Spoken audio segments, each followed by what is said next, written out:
good night, 'cause I'll find a better one.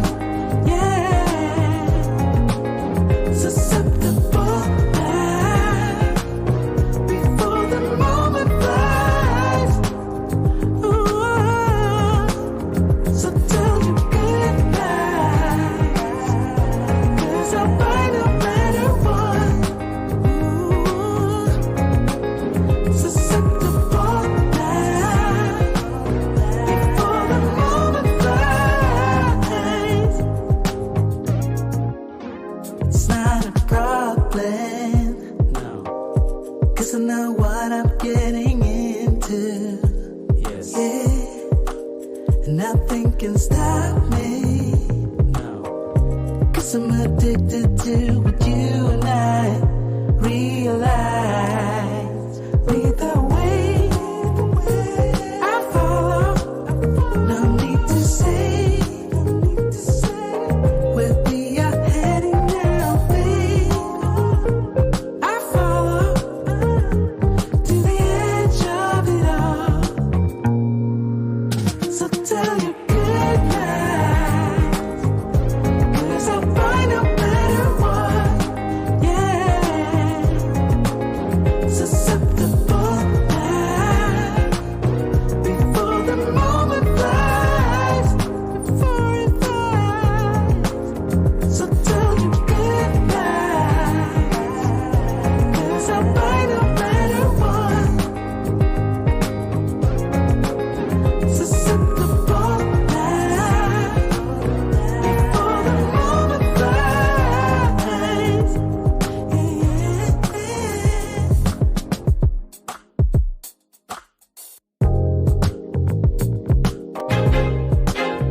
I feel like I'm losing my mind.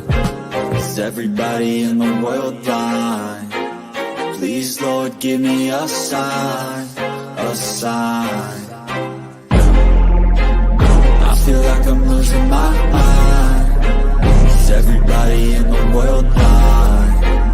Please, Lord, give me a sign, a sign. I wanna be the greatest. Everybody on the fake shit. I look around and feel like everybody is the fakest. I make this every day and I'm impatient, hoping one day I blow up from the basement. Statement, the top is so vacant. I don't hear shit that I think is amazing. Waiting for my day when I'm playing sold out shows for 1,000 faces. Hey, give me that crown, get in my way and to be put down. It ain't your place, all this my town. If I want that shit, then I'll get it right now. I'm losing it, the noose it fits. I'm losing shit, a stupid myth. You choose to live or choose to dip. You choose to fight or lose your grip and lose a gift. Oh, I feel like I'm losing my mind. Is everybody in the world blind? Please, Lord, give me a sign, a sign. I feel like I'm losing my mind. Is everybody in the world blind? Please, Lord, give me a sign, a sign. yeah. There's no mercy in this world, just hunger-thirsty persons in different versions. Each new update, that shit worsens. Why? Pull back the curtain and you'll see the different vermin. We all have different burdens that all seem to cause disturbance. Yo, so do me a favor, don't treat me like a neighbor. Don't need the different flavors of your problems just to savor. I've got my own issues, I need a comb to get through. Don't need to groan with you, just go get your own tissue. I feel like I'm losing my mind. Is everybody in the world blind? Yes, sir. Yes, sir. Can you Yes, hear me, indeed. Lost in Translation? We got you loud and clear. Absolutely, man. All right, y'all. Happy New Year. All right. From the Barbershop. We are here tonight to entertain you. We are here tonight to educate you. We are here tonight to have some fun on Black Men Unfiltered Network's Barbershop Talk. Now, I got my boy Lost in Translation here. Y'all know that's my boy, my brother from another mother. All right. I got him in here. We getting it in. And I want to make sure we get everybody in the chat. But before we do, Crystal Light, thank you so much for sponsoring the show tonight. Thank you for, she sent a $60 cash app. So thank you so much, Crystal Light, for always, man, Crystal Light be coming through. All right, Crystal Light, thank you so much for supporting the channel, believing in the channel, just not for your cash app, but for your time. You always here. You're always watching. You're always sharing. You always, learning from what we're doing. And so thank you so much for being here. Who else we got in the chat tonight? My brother, Lost in Marriage, Translation. politics, and sports, also known as the continent. Oh, the continent in the building. Come on, man. Right. Next, we got Almanize, as always. And one of my favorites, Lou Medic, in the building. Yeah, Of course, we got Trey in the house. It's my brother. And also Information Man. Yeah, he'll be up in a minute. Come on, Information Man. Let's go. And then we got Corey in the building. Corey Leith in the building. Good to see him. What did he say? He said this is true in the Black community. The single moms say I'm judgmental for working my ass off to get in the tech industry and then make something of myself and not want a woman who has a Brady Bunch. I can understand that. Let's see, we got Trey Ferg in the building once again. And also we got the Information Man coming through. Glad to have him as well. And that's it so far. We got more people coming in a minute as well. Absolutely, man. Whoa, Brandon just popped in here, man. He's been coming too, man. Thank you for subscribing to the channel, Brandon, and coming over when you get that notification, my brother. I appreciate you so much. And thank everybody in the chat. Guys, if you want to give to the channel, if you want to donate to the channel, and please, if you want to, please do. You'll see that my Cash App is scrolling at the bottom of the screen. You should see it in a few seconds here when I put it down there. Also, guys, thank you for watching the content, sharing the content, watching the shorts, everything that you do to help this channel out. And if you can't give a Cash App, okay, that's fine with me. Hit that like button, hit that subscribe button, hit that share button, share it with your family and friends. All right. Also, I got to put my boy Lost in Translation out there. Lost in Translation got a great show coming up, and I'll let him tell you guys about it. But I want you to go over and also subscribe and like over there as well. All right. Lost in Translation, you tell them about your upcoming show on Sunday. You have a show coming up. Yeah. Yeah. The show that I got coming up this Sunday is called What Does It Take to Be Husband? You know what I mean? I'm going to have a panel of husbands who's been doing this for a while, and we're going to chop it up, man, find out exactly what does it take to be husband. Because we got a lot of guys, man, who have been disheartened by what they've seen. But here's my thing. I want to make sure that they're prepared when they do meet the right person and they know exactly what's expected. And to know that everybody's situation is different, but at the end of the day, you're still husband. So we're going to have us a great show, 8:30 on Sunday. Make sure y'all guys come out. We're going to chop it up. Absolutely, man. I appreciate you, brother. And everything you do and help me over here too, man. So I appreciate everybody, man. So I want to start bringing some of these gentlemen up tonight, man. You know what I'm saying? We got some strangers here. Hold on a minute. We got another Cash App, man. Listen, man, my brother from another mother, Tyrus, they hit your boy in the pockets for a hot 25, man. Thank you so much, Tyrus, for giving to the channel. I appreciate you, my brother. Appreciate it. Now, we do got Black David in the building tonight. He's in the chat. Okay. Now, guys, if you don't know who Black David is, Black David's been rocking with me for a very, very long time, for about a couple of years now. If you don't know who Black David is, such things like this. If you hadn't seen Black David, that's who Black David is, or you seen him like this. Black David is Jesus. Wake up, Black David. Black David.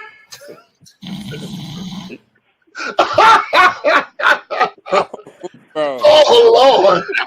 Oh Lord! That is Black David, or you seen him like this. What you waiting on? What you waiting on? What are you waiting on? Raise your right.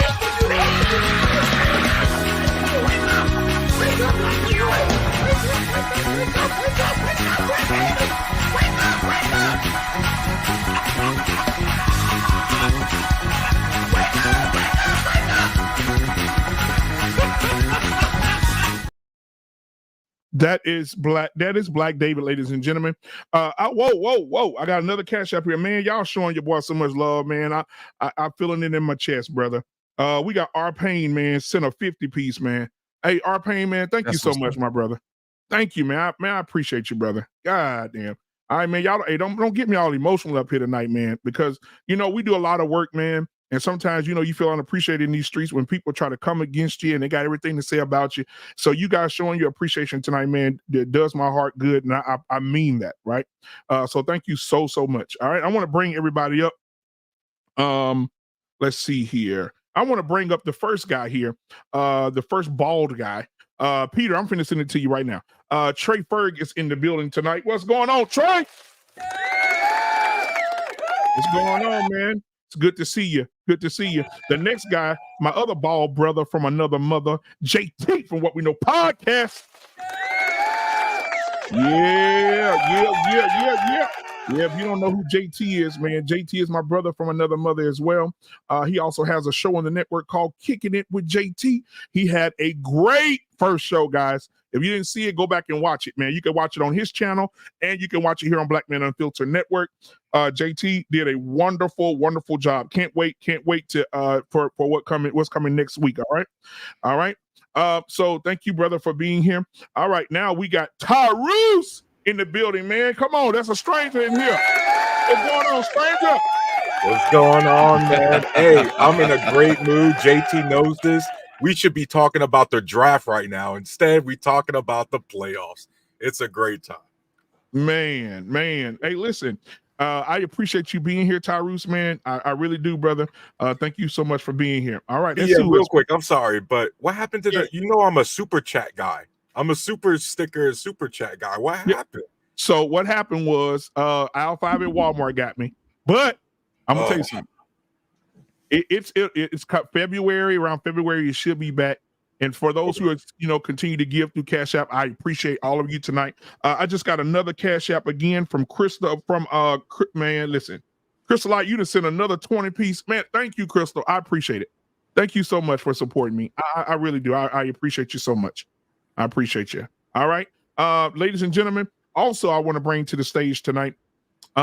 You know this man. Listen, if you don't know who Arpain is, he's a father. He's a husband. He's an ex-stripper, right? And if you don't know Arpain, he says things that just stick to everybody.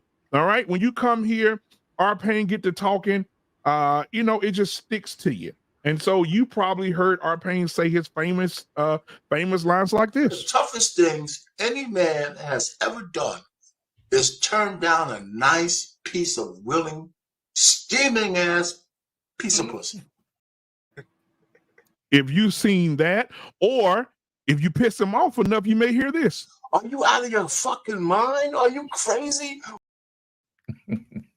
I don't know what in the building tonight. Ladies and gentlemen, the greatest show on earth, Arpain. Happy New Year. Happy New Year. Happy New Year, sir. Yes, sir. Hey, next up, man, listen. This boy here gonna bring it. He's always gonna bring it. You got to give it up, man. It's Mayday. It's Trey Day. He's in the building tonight. I got to give it to him. Here he is. I can't help it that I'm custom made. I can't help it that I look good, smell good, can dance all night long. I can't help it. All right, we got Trey in the building tonight. Trey. Yes, sir. Yes, sir. Now, if you don't know Trey, Trey is the one who has the pastor that says things like this. These hoes ain't loyal. You gotta find somebody. All right. Thank you, Trey, for being here tonight. Last but not least, man, coming up right now, the intellectual, the doctor. Now, what I didn't know, he was an ex-stripper as well. All right.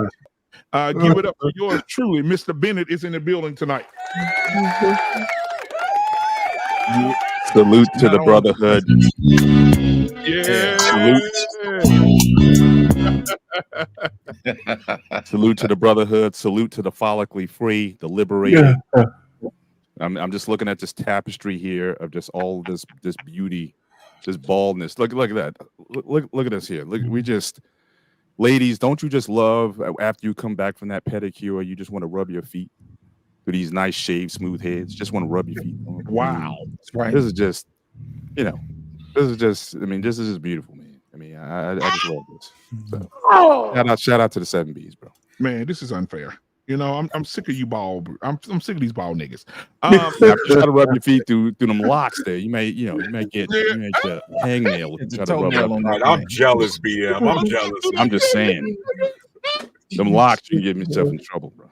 Hey, black man, we could do Black Man on Filter. We could do something about that. Hey. Hey, black man, when I come back from Turkey, it's gonna be a crazy heel turn. Man, Crazy. I'm talking Hulk Hogan type heel turn. Oh, when I get this fixed. Oh shit. Oh no. He gonna have that. He gonna have that turn. We got a divester. You know what I'm saying? We got a real divester. I'm gonna tell you something. If you do that, you're gonna be hearing our pain. Are you out of your fucking mind? Are you crazy? Damn, All right. where's that? So thank you so much, Mr. Bennett, for being here tonight, my brother. Guys, Mr. Bennett has been rocking with us for a minute as well, and I'm so thankful to have Mr. Bennett in the building tonight, as well as Grooming and Reviews, who will be up in a second. The link is in your email. Grooming, but they have a new show on the Black Men Unfiltered Network coming up later on in January here, and it's called The Gray Area. So make sure you guys check them out.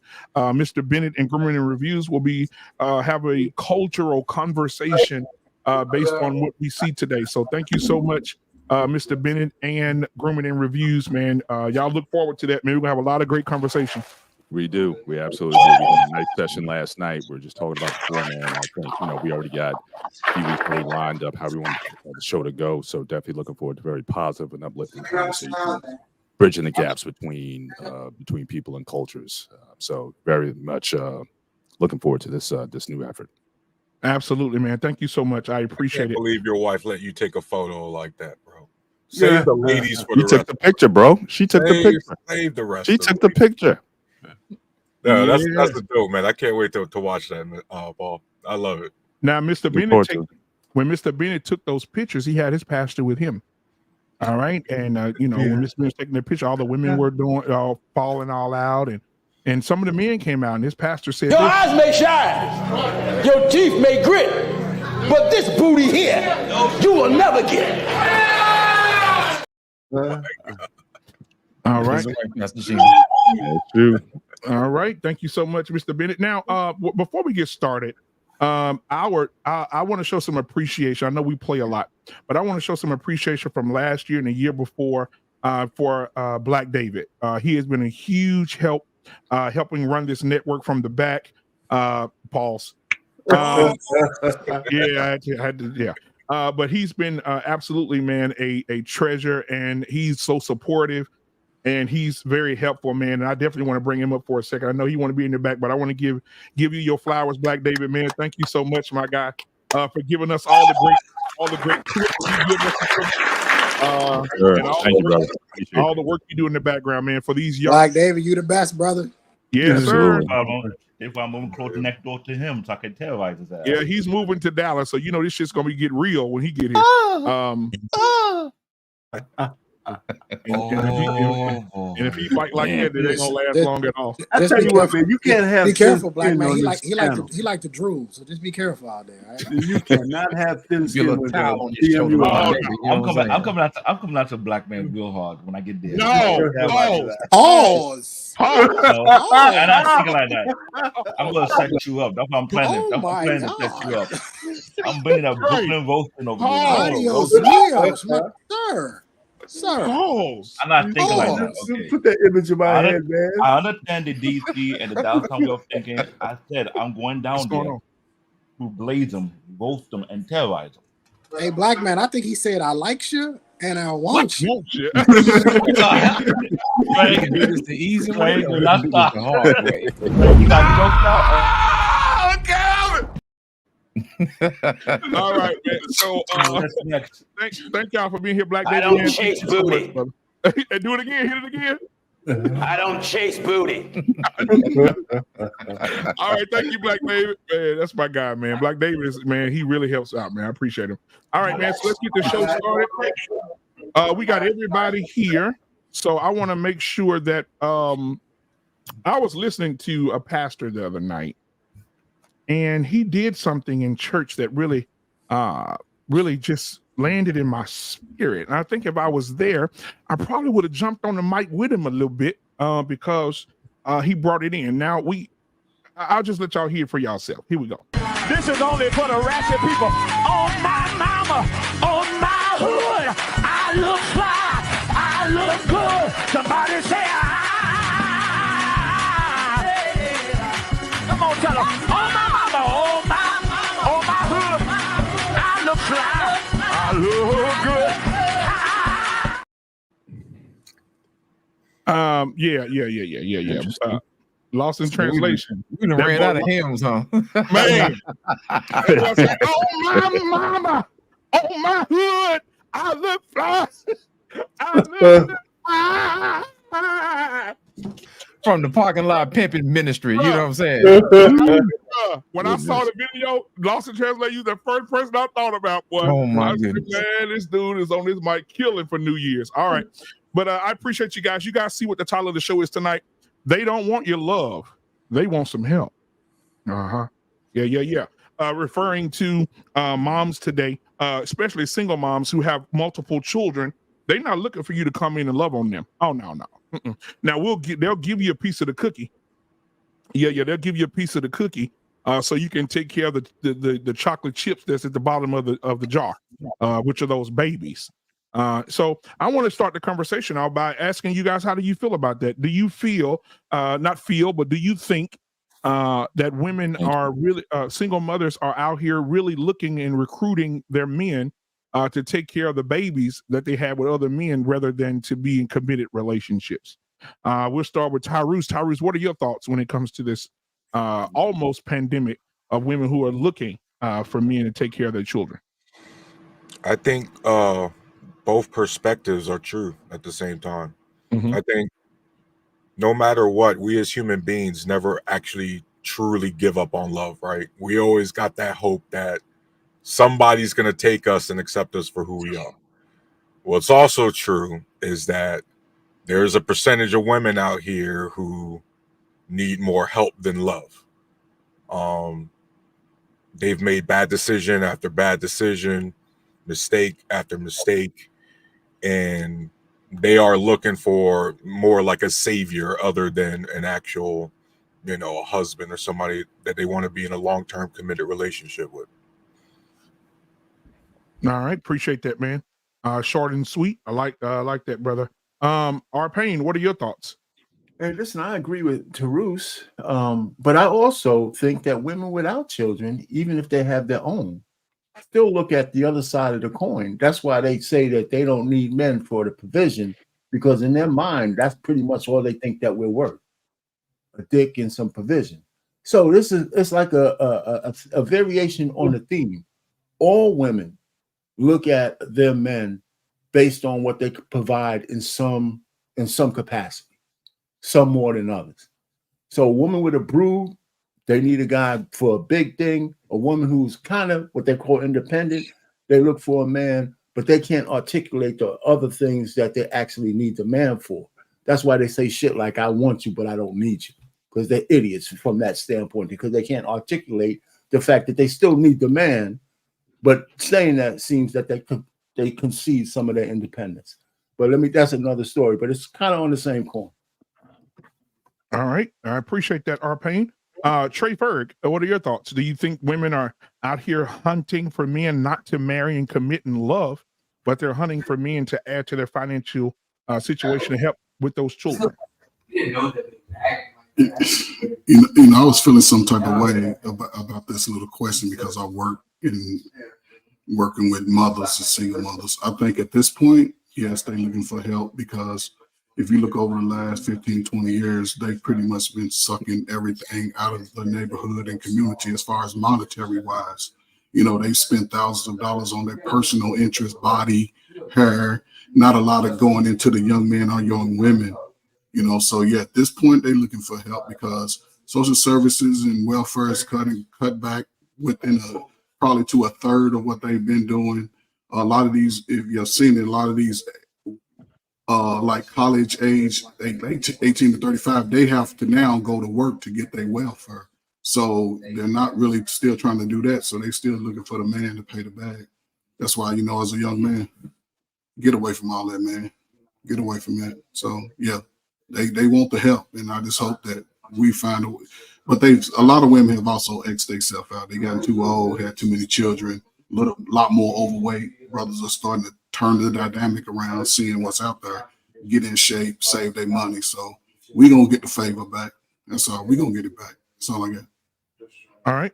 Trey, What are your thoughts, man? Do you think that the women are hunting for a caretaker, a sponsor, or We're talking about the leaders in out of wedlock birth rate. We're talking about the leaders in single mother birth rate. We're talking about the leaders in eviction. We're talking about the leaders in bankruptcy. We're talking about the leaders in student loan debt. We're talking about the leaders in consumer debt. Hell yeah, they looking for help because they lead in every statistical category that is not pleasant. And they shouldn't be. You don't want to be number one in. So what other alternative is there? Of course they want the help from whoever it is that they're dating. And anecdotally, I have never, ever come across a single mom that told me no, she didn't want me to help her in some form or fashion if I offered the assistance. Most times I don't. But if I felt sorry one day and I wanted to offer the assistance, I've never once had one single mom say, no, that's okay, I don't need your help. Even if it was as far as something as simply hanging up a TV on her wall. She took the help. So yes, absolutely, they want the help. All right, thank you for that. Mr. Bennett. What are your thoughts? It's interesting what Trey said because it's like one of those things where you could look at the same set of data and agree with the data, but come to a different conclusion. Their actions seem to indicate that they do not want the help because of how they carry themselves and how they act don't keep the man that they say that they want. Yes, sir. So all those statistics that we're 100% Trey, you nailed it. But when a woman has multiple kids by multiple men. So again, is she in fact looking for that help? Is she doing the things that would secure a man? I don't think so. So I don't know if they necessarily want the help of the provision.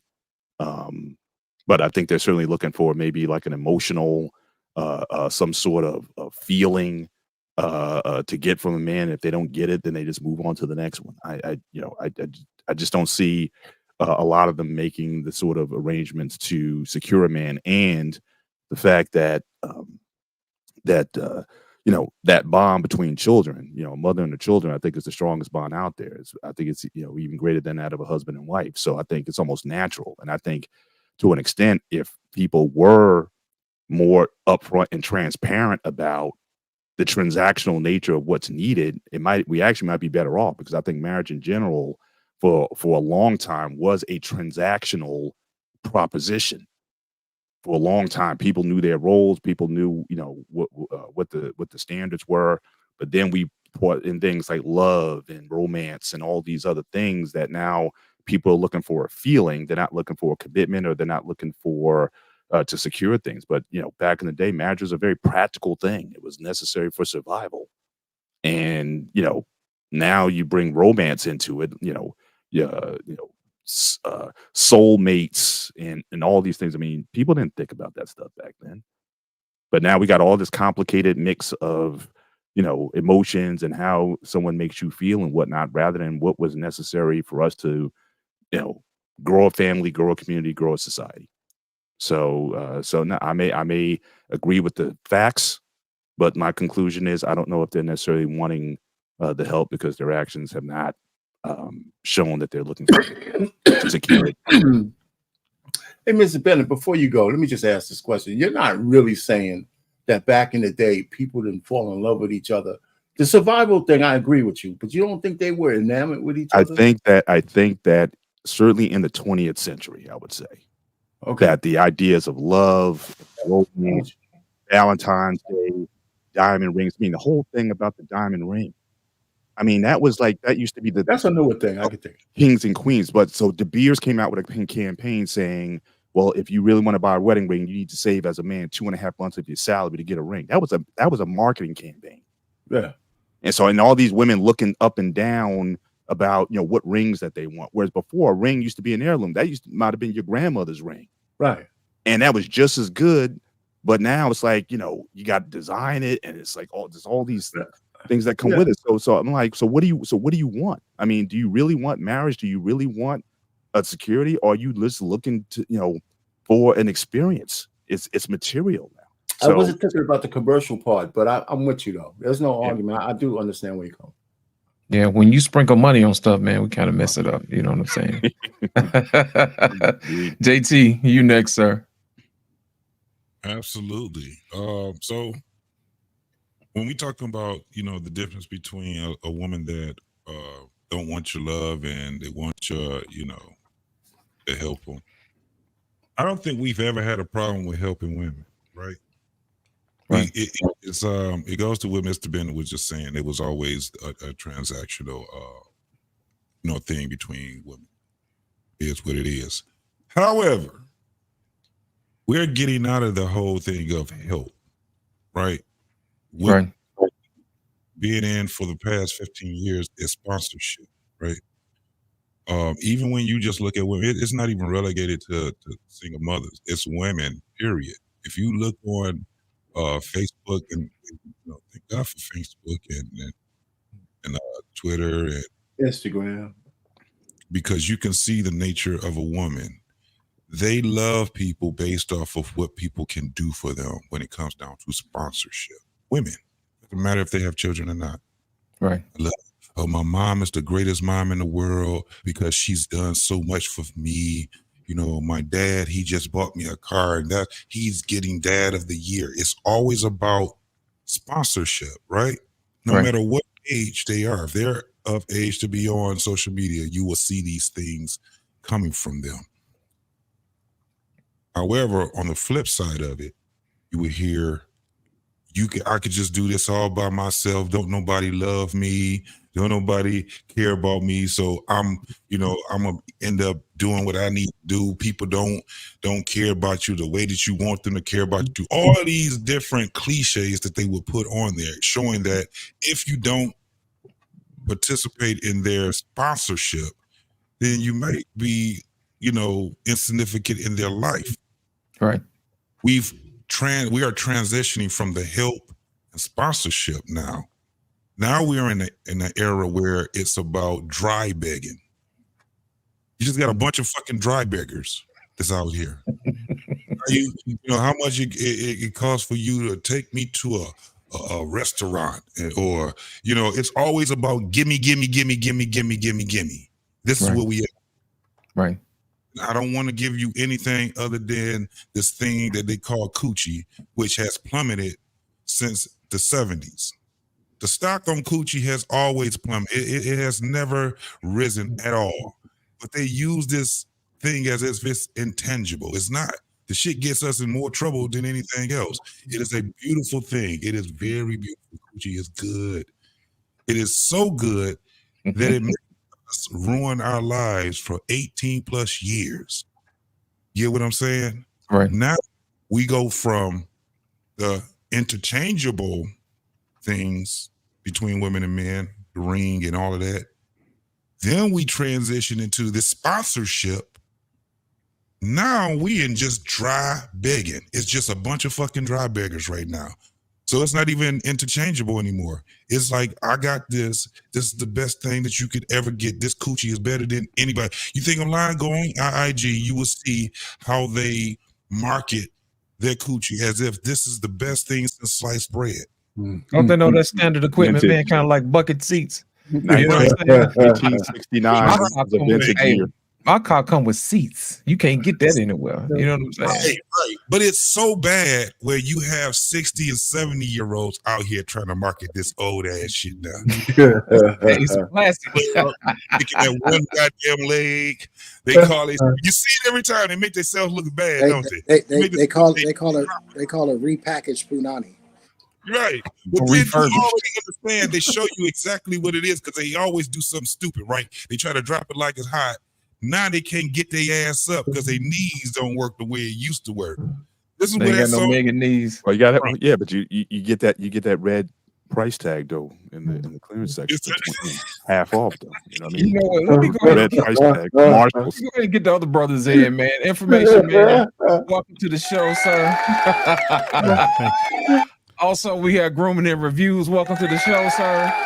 I don't want y'all to go too long without us acknowledging y'all. Information, man. Well, you've been listening, man. What say you? What's the particular the topic question? is? I think I might have missed this part.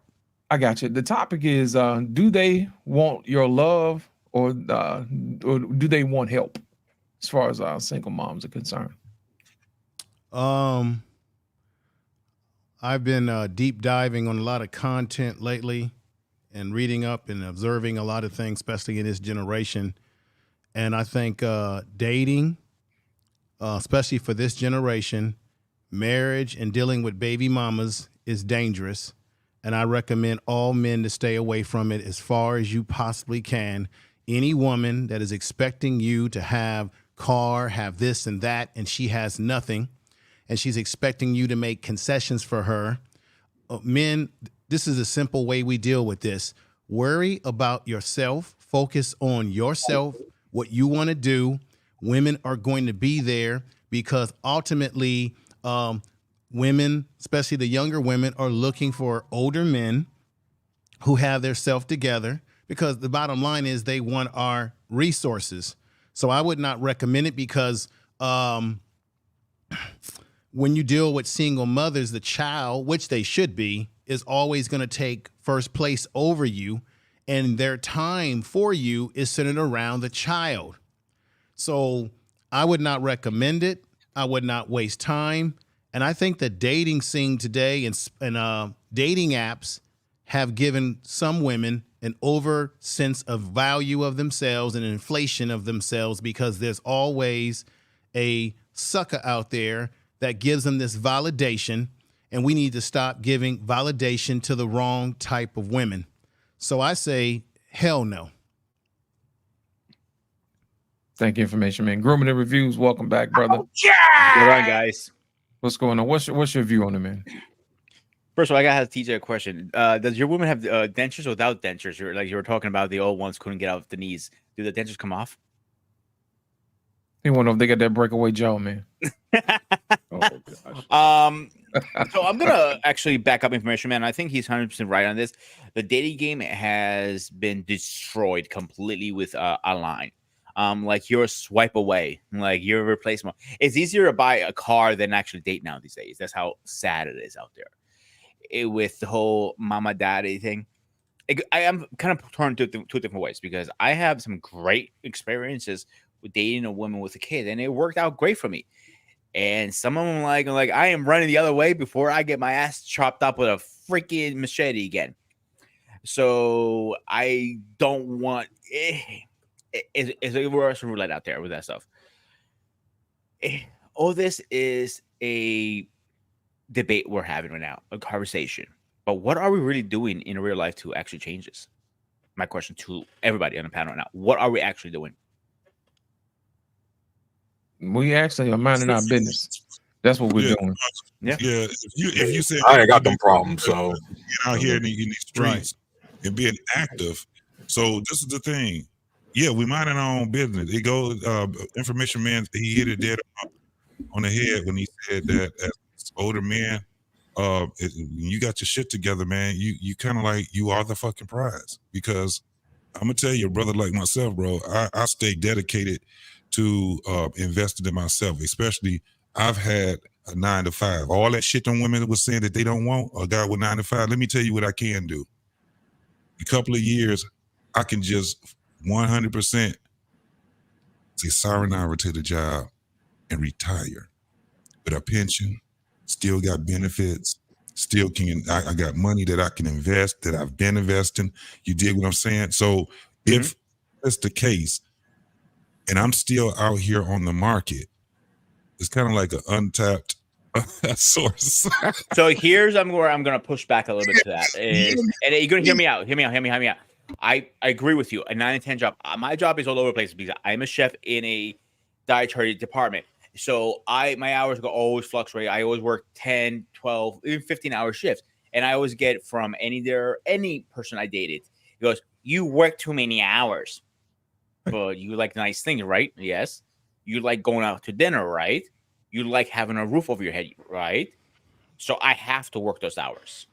Am I wrong or right so far? How old are you, though, Groomer? I'm 38.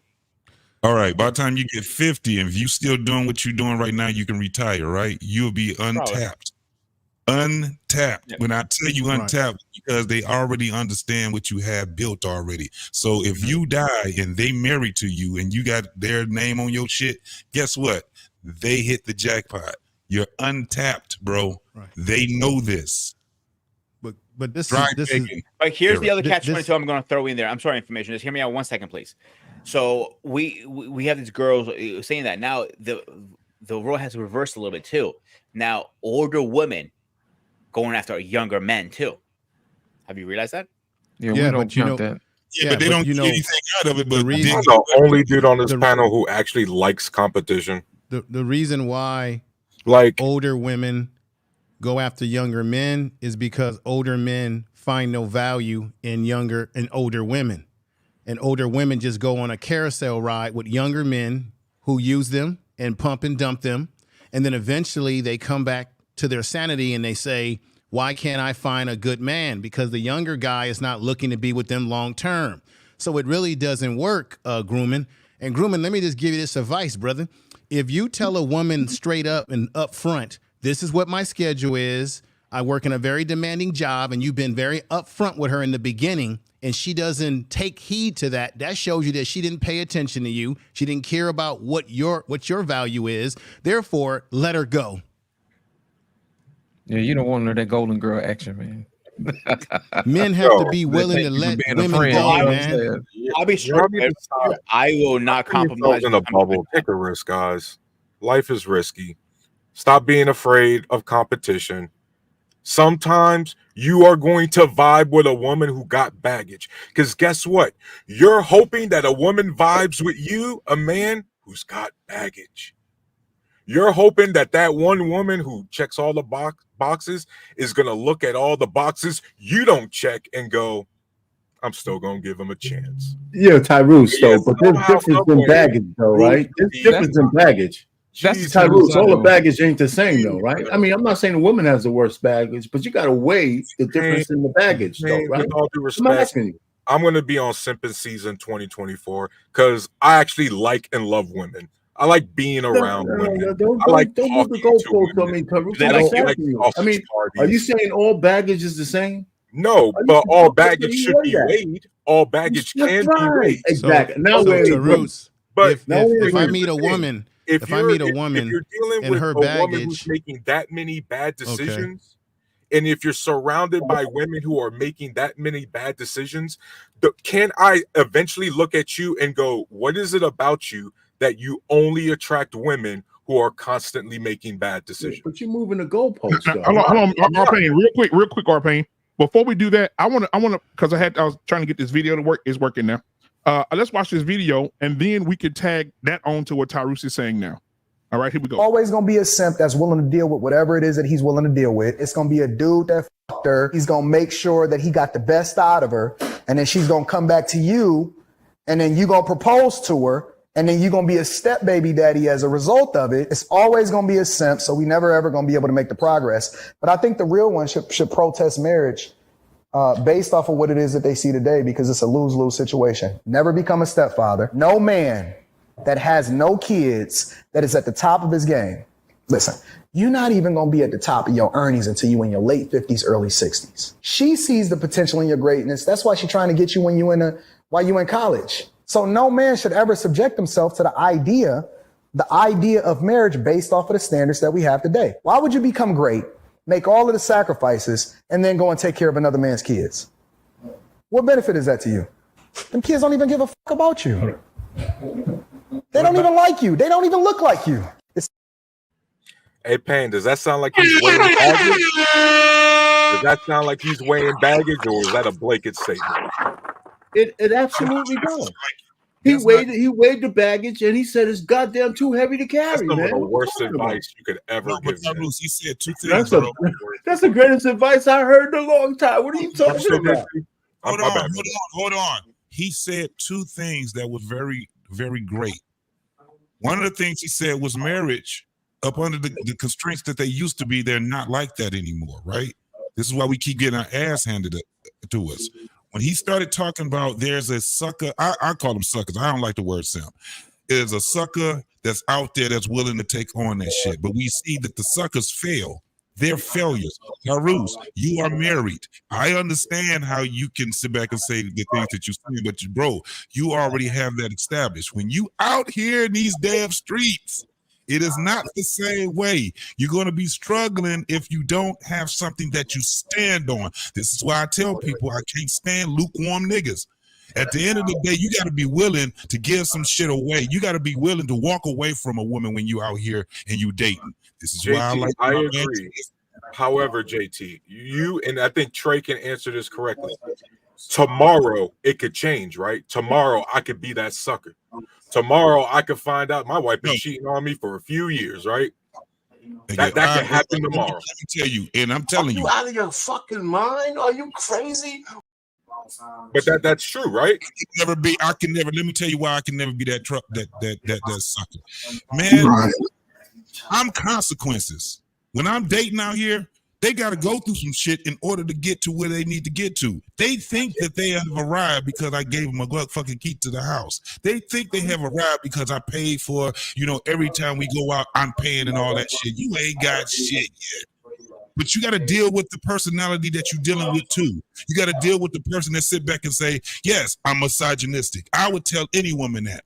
I am misogynistic. Okay, JT, but you know better than I do, JT, that no matter what the age of the woman is, they all want that fairy tale ending. So of course they want to get wined and dined, bro. They want to be treated like princesses. That's women, dog.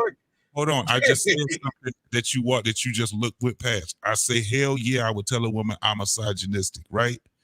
Because what I want to do is see how I trigger her. We know what misogynistic is, right?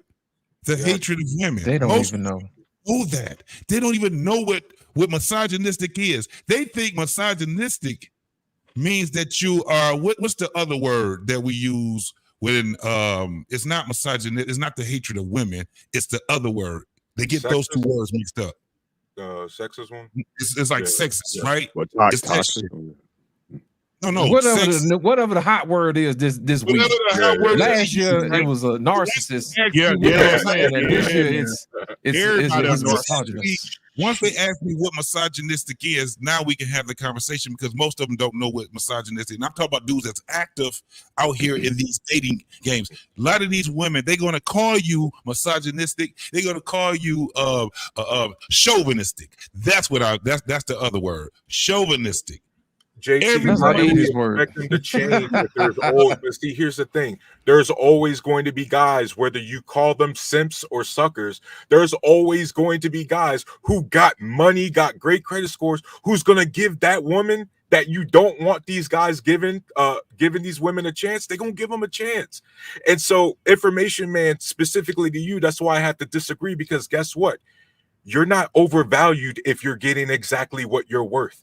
If they keep getting guys who are going to simp for them, then clearly they know their worth because they're achieving it. Meanwhile, the guys who are criticizing them aren't.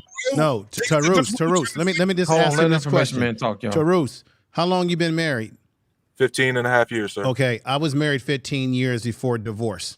Okay, what's happening what's trending right now in our society, in this generation, and even within the older generation, is that these same women that you're talking about, because they were riding the carousel, having their fun, and then as they get older and start to age and lose some value, now they're looking at themselves. You guys have heard this before, and they're saying to themselves, I don't have a husband. I don't have a man. That nice guy that really I should have married, he was too nice because I wanted to be with someone that was more exciting and mysterious. That dude doesn't commit to them, runs through them.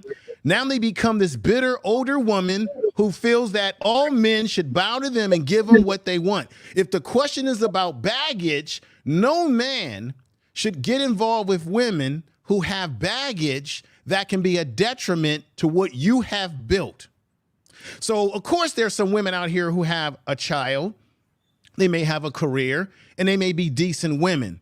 But I'm talking about women who really are delusional. They have this overinflated value of themselves, and they really want you to worship them. And this is what happens. The man with a photo with a duck face just called me feminine. I'm not calling you those kind of words. Let's stay on track, man. Let's stay on track. Let's just stay focused. So what I'm simply saying is this is not about hating women. This is not about I'm not attracted to women or you're not attracted to women or we're not attracted to women.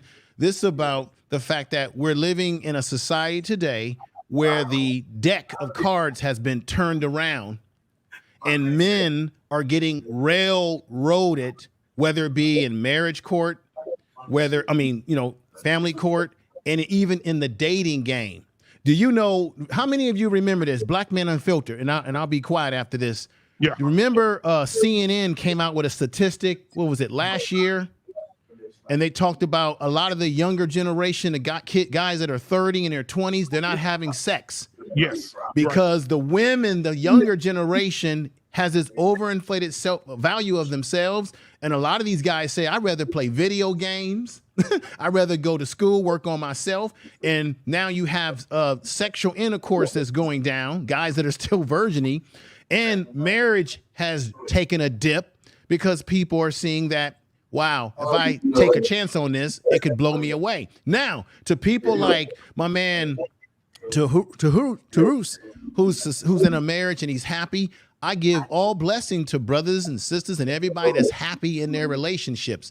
But there are a lot of people out here who are realizing, especially men, I might just be by myself and just have to, play the field, because are there women out there that I feel are the right fit for me in this dating scene that we got today out in there? Thank you. Life is unfair. Some guys ain't gonna get it. But that's true. You still try. And at the end of the day, information, man, I really have to push back on you once again, because you're conflating two different issues. Okay, brother. You see, a woman at our age group and older, they got baggage. Yeah, they might not get the quality of man that they feel like they deserve, which they might not deserve. Here's the thing, information, man. They still got men lining up to try to prove themselves, whether they're qualified or not. Right. That's what you're missing. But because check while this you're out, saying Tarus, that, those men that are doing that, woman's feet pics on OnlyFans. Those men that are doing that, you know what happens to those men that do that? They wake up one day and they realize that they've wasted their time. I'm giving information to men. Tarus, you got to let them get the point out. I'm going to give men the information based on what's actually happening. You see, I agree with you. Information. How would you know you've been married for 15 years? Men shouldn't give their time to women, but men how would you know you've been married for 15 years? I'm going to give information to men based on what's actually happening. You don't have any information. Going to give women these kind of opportunities. Here's what you need to. You're unqualified to have this conversation. What I'm saying, Tarus, you're unqualified to have this conversation. No, sir. I'm single. Let me just ask this one question. This one question, Black Men Unfiltered. You're not qualified to have this conversation. You can't tell single men shit. No, you're not. I can stay in a committed relationship. Unlike you can't tell me shit. You are a married man. Trey, you're a part of the younger generation. What do you see? We need to talk to people that's in the generation. What do you see that's going out there with the younger brothers in this dating game the way it is, Trey? What are you seeing? Information, man. You hit the nail on the head. We had this discussion. You remember we had a heated discussion, about a week and a half ago, 2 weeks ago? I understand. My stance has always been the same. You shouldn't date or deal with single moms under any circumstance at all. You shouldn't even have sex with them. Leave them alone, period. That's always been my stance. But what are you seeing with the brothers around your age range? Yeah, younger guys are also believing that too. They're saying the same thing. I don't want somebody else's child. Now, what Tarus is confusing is typically what Tarus is confusing is the same thing the women confuse. They confuse sexual attention for men who actually want to be with them. That's what the confusion is. That's why he used the phrase feet paying for feet pics. That's sexual attention. That's not men actually wanting to be with them. Have I seen some badass single moms? You better believe it. Yes, I have. Too. Yes, I have. I done seen some single moms that I would fold up in a heartbeat. You better believe it. You better believe it. Information man. You and I both like a know, washcloth. You and I both know, information man. That's as far as it goes. Mm-hmm. All I'm going to do is fold her up. Right. And a lot of the younger guys, they understand that too. Now these 20-year-olds say, "Yeah, I'll smash her, but I ain't gonna be with her." And then those women, as I said before, they end up alone and saying, "Why can't I get a man to love me and wife me up?" Because they were running around. Older men don't want them, and the younger men are just using them. Hold on, Tarus, let him finish. Tarus, and I'll be quiet. If y'all the competition, bro, I would kill it out here. Tarus. No, you wouldn't. Let me say this real quick, guys. while we're on the panel, we have to respect everybody else who's speaking. So we allow so everybody in the audience can hear it, as well as everybody on the panel can hear it. So we'll let everybody go first. And then if you want to rebut what they're saying, then you can rebut after they finish. All right. So who is going, information man? Go ahead and finish your point, and then Tyrus can rebut. And then we'll get I'm gonna pass it on to somebody else. But I think I've made my point so far. Let's hear from other brothers. Okay, Trey Ferg, what are your thoughts? And then we get grooming and reviews right after that. I mean, I don't want to seem like I'm picking on Tyrus. But Tyrus, I'm going to ask you a question. 15 years ago, how old were you? 15 years ago. I can't hear you. You muted Tyrus. 20. 20 years old. Now, for all the 20-year-old brothers out there, information man already said it.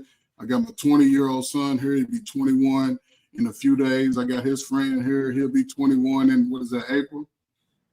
So 21 in July. I got two men here, and I've been telling them what I've been saying on these bases. As a young man, 20 to 30, and you're not sure, now is the greatest time in your life to focus on self, be selfish, travel the world, work whatever skill job you can get your skills up. That's what's going to save you. Get your skills set up, whatever. It's only a few options here in America, fellas. College, military, entrepreneur, now that's the new one. Get you a skill trade up, construction, plumbing, get one of them, electrician, whatever. Get something right now and stop focusing on these women who've already had children on you, who already, they smell like pickles, and I don't want to tell them they got to get fresh. They still wearing the same uniform. Listen, they still wearing the same uniform they were wearing back in 1990. The weave and the nails and the makeup, that's the same uniform. So now, why not don't worry about them until they come change and stop speaking in volumes on how much they don't need us, but they want us. That means they still gonna have sex. So you gotta just really focus on you right now. It's not that. Trey Ferg. Yes, sir. Hey, Trey, you got the young bulls in the room with you right now. Yes, sir. Yeah. Ask them if they would date a single mom seriously right now. Okay, so the question to you guys, hold on, come here. Bring them on. Because he said they 20. He said they 20. Let's and 21, hear it from right? the younger generation. Well, that's in the game. Ask him, would you date a single mom? I'm gonna give seriously them. right now. I'm gonna give them a little bit of showtime. Yeah, give them some love. They in the game. They in the game. Let's hear from them. They look just like Calvin. Yeah, that's your son for sure. Calvin. Yeah, you cannot deny him. He got the hair I used to have back in the day. Trey, don't send him to Germany. He gonna get on. You actually had hair, young brother. No, that's not true, Trey. He will grow into the head that you have. Make sure you say. All right, come on. Stay focused. Ask him, Trey. Ask him would he take a single mom seriously? Okay, go ahead. I'm gonna let y'all ask him the question. Go to Europe, bro. You're gonna get way too many snow. Hey, young fella, can you hear me? Yeah, Calvo, I can hear you. All right, look, me and your dad share the same name. My name is Trey too. Look, at your age, what's going on? At your age, would you date a single mom seriously? Like be in a relationship with her, looking forward to marriage? Would you date a single mom seriously? I wouldn't even take the chance on it. I ain't gonna lie to you. And how old are you? 20. Your friends in the same age, what do you think they would say? I'm gonna have to say no on that one too. Now let me ask, what's your name? What's your name, young fella? Say that one more time. Trayvon. Would you fold up a single mom? Meaning, would you have sex with her? Look at it. Come on, man. But you wouldn't marry her. Okay, so you hear the second part. So if the opportunity presents itself, would you get the cake? Would you smash? Okay. But would you marry her? No, I wouldn't. That's right. There you go. See, that's what's going on out here. Appreciate y'all, young fellas, man. See, the young fellas put it in perspective tonight. That's what we saying. Fellas, that's why I say what I say, because my speech has been the same for the last 25 years, man. And I see how it's blessed me. And that's why for any brothers that's single, because I hear the brothers say, if 40% of brothers ain't smashing, that 40% of brothers right now should be trying to rule the world. Is all I'm saying, because it'll happen. Hey, Trey Ferg, real quick.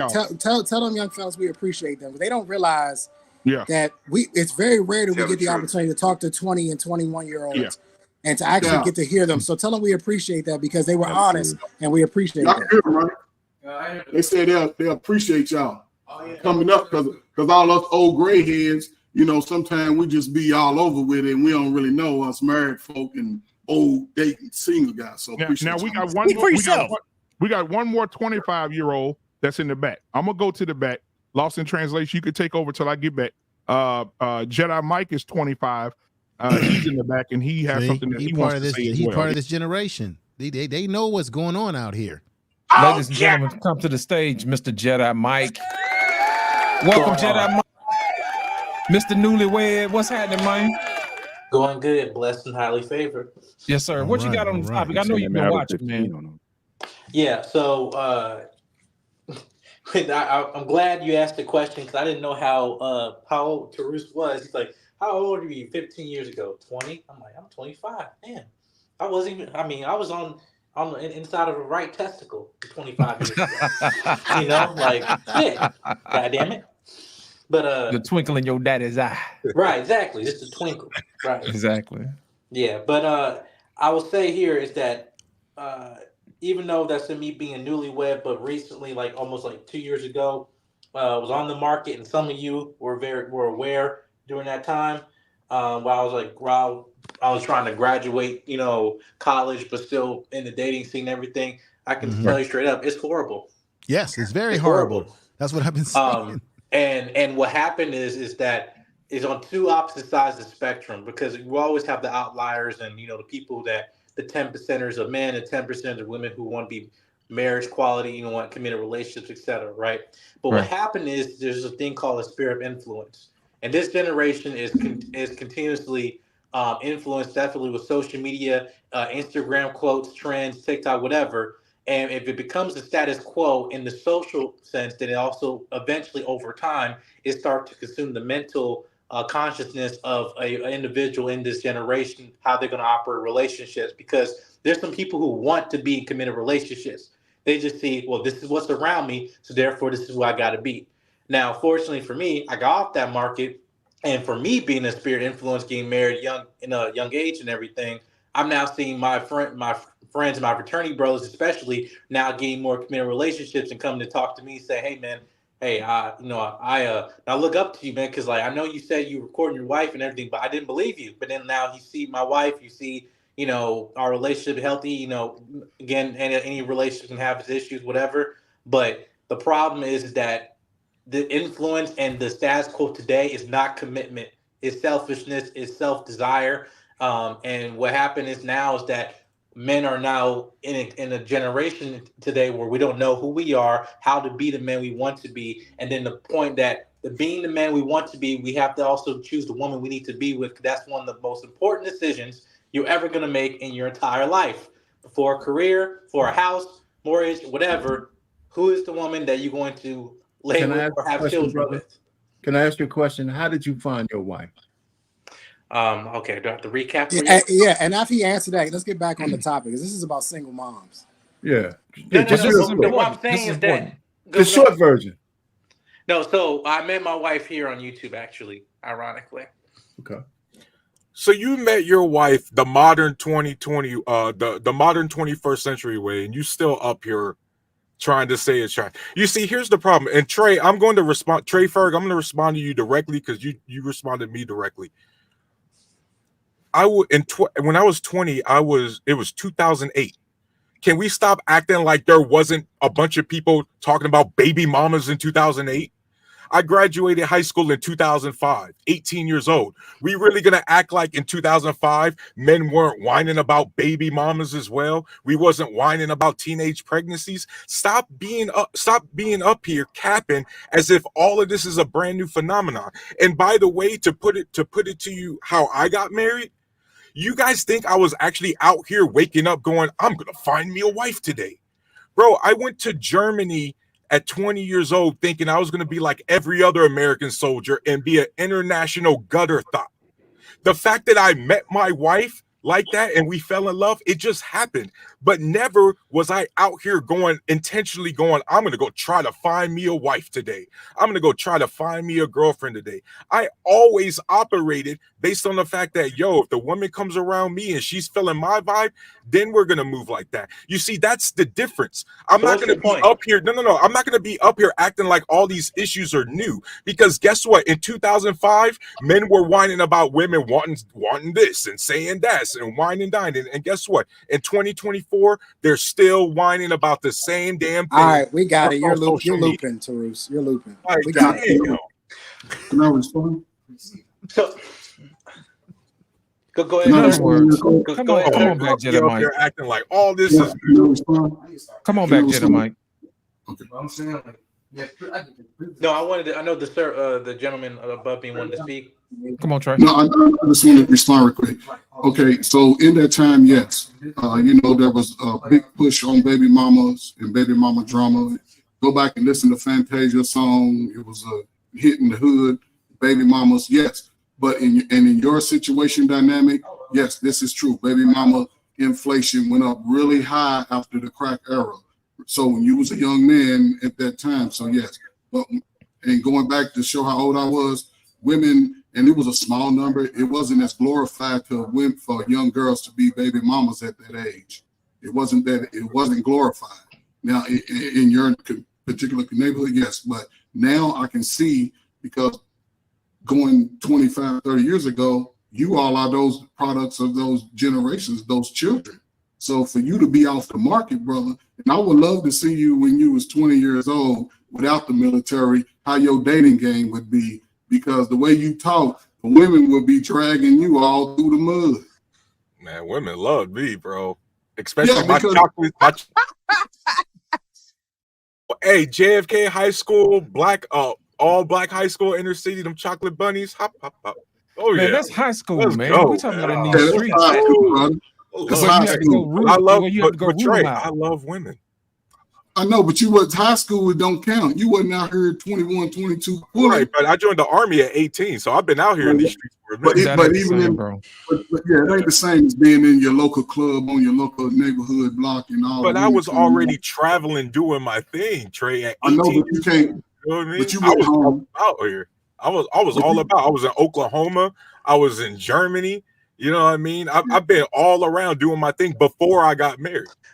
But I think the point of the conversation, that in terms of this generation today and my generation, is that the mindset of family or commitment, whatever, is literally out the window. It's like, I'd rather have a child before I ever think about having a man first. Right. But let me add this again. 2008. Remember, YouTube came on board, I believe, in 2007. Social media hadn't taken off to the level that it is today. So back in the day, women had a smaller pool of men to court them, right? It was usually based in your neighborhood, community that you lived in, where men could actually walk up to women and talk to them. You didn't have to hide behind a social media app. Now what's happening is that with the social media apps, women have a larger sphere of men that are simping or acting like suckers for them and overinflating their value. So the dating apps and all of this has sort of ruined the spontaneity of dating, and it's ruined it, and particularly in this generation. It's always been tough to date, but I think it's harder now. And I think what happened is that when you had to walk up to women and actually talk to them right then and there organically, and if they turned you down, I think brothers of the older generation, we learned how to deal with rejection that much easier, because you had to look at them in the eye and walk up to them. You couldn't hide behind your cell phone and swipe left and swipe right. Yeah. So it has changed the game considerably today, even from 2008. Yes, it has. Adapt and evolve or die. Well, I think there's no more. I love competition information, man. There is no more competition. adapting. Let the man finish his point. There's no one that adapts more than men. Men we've been adapting through centuries. So when you say adapting, that's what men learn to do. And that's what we have done. That's why you have some men who have decided, you know what, I'm not messing with dating apps. I don't want to meet women like that because why? That's a form of adapting. Realizing I don't want a woman with this kind of baggage. That's adapting. Would you agree, Tarus? Yeah. Thank you. So what's the end game here? If they adapted, then why are they whining about not getting women? Well, hold on, Tarus. Wait a minute. You said, can I say something here? Listen, Tarus, listen, you have a point, but you can't use sign language to have a discussion. We're not whining. We're having a conversation. That's number one. Number two, wait a minute, man. Let me finish. Let me finish, man. Number two, I actually did look for my wife deliberately. It wasn't happenstance. I stopped fooling around with women because I wanted to find a wife and I wanted to have my head clear enough to see her as a woman as opposed to another piece of steak. And I wasn't one of those real select guys, but I stopped approaching women. If I wasn't going to do anything with them, I didn't try to sleep with them either for like 6 to 9 months. And when I ran into my wife, I recognized something in her right away because I think my head was clear. That's how I did it. So there's more way to skin that cat, right? I wasn't shaming the other women. I was saying that if I couldn't find a woman I wanted to cleave to, I didn't even fool with them. So my dating life, and I'm gonna end it here, was from 17 to 24, 25. That was a teenager through college and around 3 years of working. And in those 7, 8 years, I learned a whole lot about women and about myself, right? Because that transition from 17 to a young man of 24, it's a really big leap, man. Yeah. A lot of people don't realize how big that goddamn leap is. So anyway, I just landed there. But and to be fair, like I also want to be transparent that like we couldn't let you grow into this. Is that I have say again? No, we're talking agreement. Go ahead. To this. My saying is that from my personal experience, that I think because I am part of the generation now where social media has grown, and I think for me is that I saw this at a very early age with other content creators. I mean, I was exposed to Tommy Sotomayor way early, like around 14, and which kind of led into the other sphere about relationships or issues in the Black community. And I don't think that a lot of people really understand how early that social media actually are targeting the younger male and also women as well, in terms of how they're adapting to relationships and using those platforms as a standard how they operate their lives. But the thing is that I don't feel like in this conversation, that I don't feel like any of us are really complaining. We're just kind of diagnosing a problem because we're seeing it evolve. It's been the same, same playing field, it's just different skin. And it's like, and we're seeing it from different generations. And the fact that we have this dialogue on multiple different spectrums, I feel is beneficial because I'm a direct byproduct of these conversations. And so I don't think that when we're having this kind of exchange, I think it's best not to take it personally, seeing that why people are complaining. Because again, at the end of the day, regardless what issues, especially as men, there're going to be winners, there's going to be losers. But we want to, obviously with men of integrity, we want more younger men and men in the future to get on the winning side instead of the losing side. So that's why I feel like these conversations are valuable. Jedi Mike, the metaphorical you, right? I'm not talking about anybody on this panel personally. That's why I don't get personal. The metaphorical you. You're married, so clearly I'm not talking about you, right? JT's been all the guys up here has been in long-term relationships. Maybe Trey I use directly with the you. But with a lot of these conversations, it's a metaphorical you, because there are a lot of guys with this, what they call the black pill mentality. There's always a reason why they can't do this. There's always a reason why, well, this is too hard and all this other crap. It's the metaphorical you. I'm not talking about you directly. Mm-hmm. Yeah.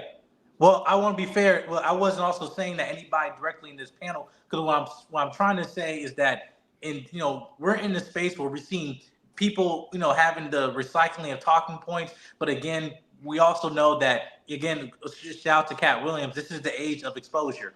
We've seen hypocrites on these platforms. We've seen people lie on these platforms for the sake of getting, promotional gain to just get gratification in the real world. Because again, the real work and the real application of what we talk about is when we take this, the X button on of the live stream and actually operate that in our lives.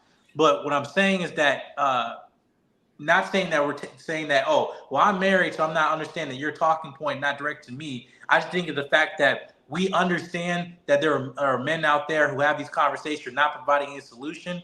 But the other spectrum is that we have men addressing the problem, and people don't want to admit that there was a problem in the first place. And yet here we are in the same situation, complaining about why we have broken families, why we have broken relationships, and social media and platforms on The View to talk. Everything in terms of media now is getting worse. So that's why I feel like now. I agree with you, but that's why I hope you heard me earlier when I said this is why I give my information to guys based on what the reality is, because I agree with you. That's one thing that bothers me the most, is that people say one thing on these panels, but the moment in real life a woman even compliments them, they get all giddily, and all of a sudden all this talk on what we should do goes flying out the window, right? Because damn, this girl's actually into me. So Jedi Mike, this is what I'm saying. We say that guys should be doing something, but in actuality, we both know how guys actually operate in real life. So let's try to give them the information based on real life. Can you substantiate that comment? Can you substantiate that allegation? Who gets all giddy when they get around a woman that you've seen on these YouTube panels? Guys. No. Who? Guys. No, did I just say guys? No. Guys in real life get all giddy. That's an arbitrary. What are you talking about? Catch-all. You're saying that men get giggity and giggly when they're around women, and from you don't get excited when a woman gives you a compliment. Y'all don't like it when a woman gives you a compliment. Is it not a whole lot of people on these panels, Wait a minute. There's not a whole lot of people on these panels. Don't do that. Why do y'all do that? Trey, is it feminine to be happy when a woman gives you a compliment, Trey? Answer that question. The issue. No, I'm not answering that question because my question was posed. My question was posed to you first. My question was posed to you first. Substantiate your allegation that men on these panels get giggity and all that when they get around a woman. Who does that? I do. Guess what? Back in my day, if a woman hit, if a woman outside of your women outside of your wait a minute, Tyrese. You want me to answer? You did answer it. Let me finish. You answered it. You don't have to. I don't need an expose for your answer. You answered it. Then why ask it? Because you gave an answer. I don't need an expose on the answer. You answered it. Okay, move on. He's not. So my question is, you're telling me that when other women outside of your wife give you a compliment, you feel hot and happy inside. In the dating scene, Trey. But you haven't been in a dating scene for almost 2 decades. What? You haven't been in a dating scene almost 2 decades. Mike, do you understand what I was trying to say? That sometimes in real life, we're not saying how guys actually operate. You don't know shit. You've been out for 15 years. Okay, Trey, do you not like it when a woman gives you a compliment, Trey? Do you hate it? I don't give a shit when a woman compliments me. I don't. You lying your ass off, bro. You know you smile when a woman. Again. Hey how would you know? You and I have never spent time together. Smile when a woman gives you a compliment. How would you know? Women have gave me compliments on these panels, and I don't even react to it. Oh my god. Hold on a second. Let me explain something to you, Tyrese. When we had these conversations, and me and JT had this situation Wednesday, and it turned into a little kerfuffle. And I'm explaining to you what we just noticed, what I just noticed, okay? They asked you for a direct question, and you went around the mountain. And we don't want to do that here. You know what I mean? Your example that you gave was that guys get giggity. Trey asked you, who are these guys? Start naming names, okay? The thing I don't want to do, listen, let me explain to you. The thing I don't want to do is bog the conversation down with imaginary hypotheticals. You know what I'm saying? We like to use numbers. We'd like to use exact situations, something we can use. That'll be the same way if we gave a blanket statement and said all women are XYZ. We can't do that. We already know we can't do that. The issue that we're talking about today is that are women looking for love or are they looking for help? That's the topic of the show. We want to make sure we stay as close as possible to the topic. So when somebody asks you a direct question, we want to make sure that we stay on topic. It's no offense to you or whatever, But I just want to make sure that we stay on track. Does that make sense? Right. And can I say this? Good? Sure. Go ahead. Yeah, I'm going to say this real quick. While we're getting into that conversation, I have something else that I want to share with you guys from a video perspective. Because when Anton just said what he said, and Mr. Bennett has a couple of questions for you at Jedi Mike, so we're going to get that right after the video as well. But I have 2 videos I'm going to show back to back, and then we can take those videos and go where we want to go with them. But the first video I want to show is when you going into a single mom, this is the reason why you shouldn't. Because if you have a child of any type of older age who has learned how to do something, or the mother allows her to do certain things, what happens when you meet a mother and you date her and you go to the baby's birthday party and you see this?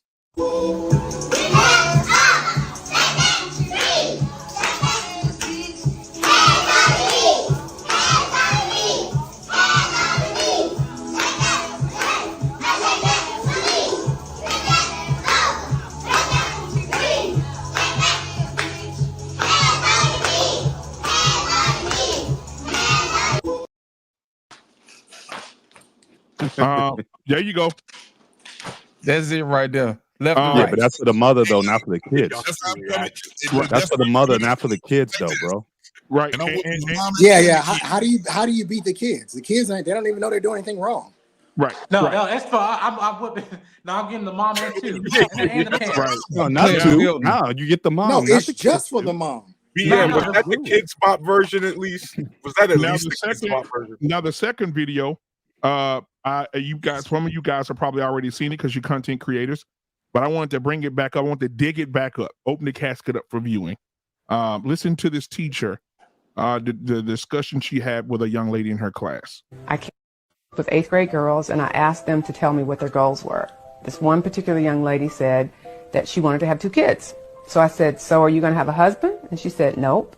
And I said, please tell me why you would choose in the 8th grade to have a goal of having 2 kids and not be married. She said, because if I'm married to him, I can't collect child support. And then she said, why should I marry a man that I have kids by? He might have issues or something. He might be on drugs. And I said, well, if he's too bad to be your husband, do you really think he's going to make a better father? And that's been since the 80s, Black man. They did a whole documentary about that back in the 80s. That ain't changed. Yep. Mr. Bennett, go ahead with your response to the videos. Then you can ask Jedi his question. No, I think I said my piece on it. I think that's parenting. Even the lady with asking the question. Oh, yeah, I'm sorry. Yeah, what grooming? Yeah, when the camera's back up, we getting me. Yo, that last video hurt my soul, man. That little girls are answering questions answering the question like that. That sucks. Oh, wait till you read the article of the 6th graders taking feet for money. Yeah, go ahead, Mr. Bennett. All right, peace, Jedi. Good to see you again, and also congrats on marriage and everything. And I, just love what you're doing, and I love your movie reviews also. So appreciate it, man. Thank you. That. So you talked about how I know you met your wife through not through social media, but you met her through the YouTube spaces and whatnot. I know you had some comments about social media, but even though I've always looked at those tools, it's simply just another tool to meet someone, but you still have to put the work in. Yeah. So are you saying that people feel they don't have to put the work in to establish a relationship if they use these tools? Social media tools, whether you swipe left, swipe right, or you drop something in some DMs, at some point, if a relationship's going to form, you still got to do the work, right? Yeah, I put it as I think I did a project in college, and I think one of my communication classes, and that basically said technology, useful servant or dangerous master.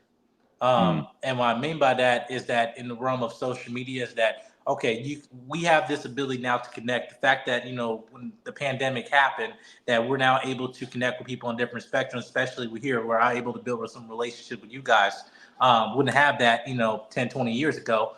But however, I do believe that if it took work, especially if you your intentions of how you're going to be utilizing this tool called social media, but also if the case are you using it for malicious intent or just for you're getting sex or whatever that might be, you're going to use it. Now we got different sites, whatever you can look up, get escorts, whatever, go to find other spaces and stuff. The access to trying to get sex and other things like that is becoming more easier, but the addiction is increasing. So I feel like, again, regardless of what relationship, you still have to fully invest in terms of what you want and also the work you're really going to put into it, because again, it's discipline. And I feel that in a sacrifice in some way where it's like, listen, I know what I want. What am I willing to give up? I court, like my wife, me and her, we were separate. We were in different states when I was courting her. So it was like, it was very, difficult at, time definitely for communication, but we're talking every single day, praying every day. So it's like, there was a lot of things where I had to be committed in this courtship that I was creating, but I had to set that for me as a man on that foundation. If I didn't set it, then it never existed. And that's my main point, though. I think that it still boils down to the people. So your character as a person, when using the tool, that tool becomes powerful. If you're a weak person, then the tool becomes dangerous. And so, but I see a lot of people seem to be blaming the tool. It's like, people talk about guns. They say, well, the guns are responsible. And then some people argue, well, no, it's the person that uses the gun. There's stupid motherfuckers with guns that are a problem. Yeah. So that's how I've always looked at social media, because I think there's an aspect of it, though, that especially early on, I mean, when you meet someone early on, there's so much superficial, there's the visual, there's how you're looking and all that. But oftentimes writing, like people used to meet through writing letters. Like you might be in a different state of whatever. You wrote a letter, you waited for a letter to come back. Now that aspect got sped up a bit through the instantaneousness of it. But at the same time, you still have to know how to write. Still needed to know how to communicate through the written in order to form a connection that then you could then take to the verbal and then hopefully the visual. So I think for people with right intention, I think that's where the focus needs to be, helping people to have the right intentions when using the tool rather than just blaming the tool itself. The tool is the problem. So I just want to. And that's the excuse. Excuses are the tools of the weak and incompetent, and they lead monuments to nothingness. Those that specialize themselves see in anything. And so information man knows what I'm talking about. But the point about it is that we're blaming the tool instead, and by doing that, we're just continuing providing excuses just to justify bad behavior. Again, it's like we're excusing the accountability on ourselves when the relationship and stuff goes south, or in terms of the actual pursuit of somebody. Because even with the text message, I understand it's still you're not physically in front of the person, everything, and the form of communication is there. But still, again, if you're actively pursuing somebody, people know when you're disinterested in something. People know, okay, listen, you're not calling me or anything, XYZ. You're not willing to drive to go see me when you just ride around the block or whatever. And now we met through this, dating site and everything. So again, I encourage. I have a question on that point for both you, Jedi Mike, and Mr. Bennett. So would you all agree to this statement that the basic nature of both men and women really hasn't changed, just the tools that we use and abuse has? Right. Agreed. Yeah. Okay. I say that all the time. Yeah. Here's the thing, go ahead, Jedi Mike. Yeah, and I feel like for me, because again, like I came into this space, trying to receive wisdom. Like I stand in there, much as I got the wisdom from my father and everything like that. But again, information. But I think, and I encourage young, people my age, the way I did, like to pursuit of knowledge to become the better self. The better version of you and the whole version of you. And I feel like for me, it's like I understand like conversation with my father, now seeing this different dynamics with you guys. Well, over like the last 2.5 years, I have these conversations again, is that, yeah, it's the same, dynamic in terms of, man meets woman, woman meets man, and like that. It's like, I remember there was a quote from somebody, I think it was Kevin Samuels, when he said, we need to stop trying to engineer relationships, where it's not that complicated as we're making it out to be, and some of the, the simplest things are some of the hardest, but the hardest choices require the strongest will. Yeah. So that's all I have for you, brother. By the way, thanks for asking again. All the best with everything that you're doing in your life and everything. God bless you. Appreciate it, man. Appreciate it. So when we're talking about this whole thing, for instance, what we just saw, the video that we just saw, both of the videos that we just saw, would you say that end results thus far, right now, what we're seeing right now, is the fault of men tapping out of selecting women, or is it women just saying, I don't want marriage and I don't give a damn about men. I get some dick when I want some, and that's it. Is this what we're seeing now? Is it at a point? Because I get what you guys are saying, that it's the same game, but it's really not, because the game is also, it's steered with our mentality, right? Steered with the things that we think of and the things we want, the things we desire, and the things that we work towards. So you got this woman that have these kids, or this group of women that got these group of girls singing a song that, by the way, did hit the billboard, right? Hands on your knees. This is, and you got men that are still giving these women attention. Is it the fact that there are men that are worth their salt that's saying, I'm ignoring them, but it's too many other men that's not worth their salt that's saying, I'm still gonna screw that right there? Where do we get to this? Where do we get to this point where we can say, okay, we got to find a middle point for us to sit back and say, okay, we either ignore them or we don't? Where's the solution at when it comes down to men, not to women, to men? Is it us to pick, ignore, or to shame? That's my question. JT, let me tell you what the solution is. The solution is a father on this panel, Brother Trey. He showed us the example. He has shown us the way. You must raise the generation of young men, black men in particular, to understand that they can't settle for this low-hanging fruit. We're not going to change the guys out here that are thirsty, because those guys that are thirsty, they're simply looking for butane. We know that. So we can't change the pattern and nature of a man who's looking for sex. But what we need to be doing is changing the minds of men who are willing to wake up and see and smell the roses. And this brother here tonight with his sons has shown the example. But when you look at Jedi Mike and Brother Trey of this younger generation, whether it be the Z, Generation Z, whatever we call it, they are already waking up based on what their experiences are, right? Some of us old cats on this panel, we done weathered the storm and went through the fights. We got a reason to have the attitude that we have, because we done weathered through a lot of shit. But these guys, these younger generation, they're getting it quicker than we got it, because they're dealing with it 24. I mean, they're dealing with it 3D style. They're seeing it. That's why you're, like I said before, you're seeing a dip in marriage. Unfortunately, you're seeing a dip in young men saying, you know what? I'm not going to simp for these girls, or I'd rather do something else. And you see statistics where younger and more younger young men are saying that they're not really sexually active, because some of these young ladies in their generation won't even give them the time of day if they're not a ball. Let me just say this and I'll be quiet. How many of you brothers on this panel tonight have looked at either videos on YouTube or Facebook? There's a couple of brothers out here who do these videos where they walk down the street and they talk to a young lady, and she don't want to say and want nothing to do with them. And soon as they see them get in a fancy car, they do this on purpose. All of a sudden they'd be like, oh, I got time to hang out with you now. Well, before you didn't want to talk to me. Well, you know, I got time. And then he ends up kicking him out of the car because it's a gold diggers type video, right? I see tons of that amongst the younger generation, showing you in real time what they're dealing with. Yeah. I'll stop right there.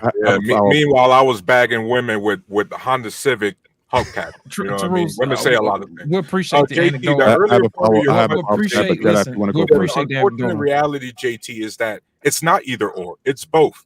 Unfortunately, with those two videos we saw that the ratchet music, however we want to call it, is a problem. What's also a problem is the 8th grade middle school kids, the way they're answering, that's also a problem. I keep trying to tell people that it's not, the timeline's not linear. We do not live in a point A, B, C. We live in a spider web where something could be up here and it affects us way down here.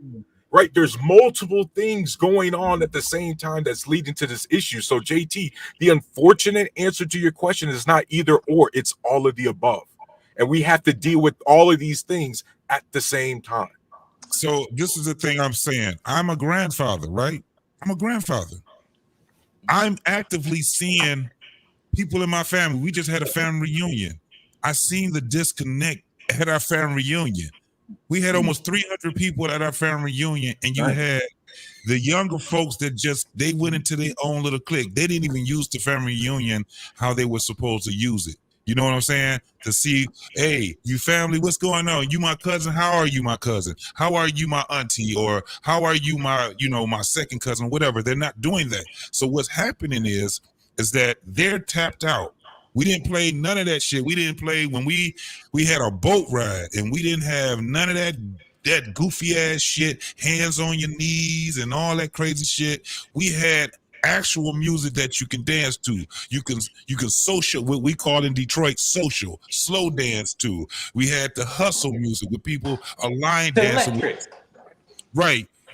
But what the problem was that we seen the younger generation is tapped out. Now the children were right there. You had the 3-year-olds and 5-year-olds, and they were there. The 20-year-olds, the 15-year-olds, they tapped out.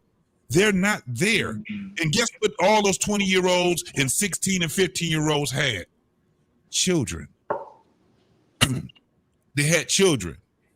They tapped out so bad. This is what I'm saying. How do we get to a point where we have to make that message to our younger folks? Because we losing it. I'm gonna tell you right now, I'm 51. They don't understand they don't understand my shit. My shit is Mandarin to them. Our pain shit is Mandarin to them. Information man is Mandarin to them. And the reason being is because we're not using it the way that we're supposed to use it. What I'm asking folks, look, you got Jedi Mike, married, what, 24 you was married? Jedi Mike? 24. How many people at 24 are even married? How do we get men to sit back? Because my whole thing was, do we charge men or do we charge women? How do we charge women if men are out here saying we the leaders, right? How do, as men, we delineate from those goddamn thugs that we talk about? We see them on these panels every day. Motherfuckers that sit back, we have dudes that's 39 talking to 50-year-olds, but you very seldom, do you know how refreshing that was for us to see Ferg's sons come on, and they actually gave some real data. Trey asked them 2 important questions. Would you bag that woman if she was out cold? They said yes.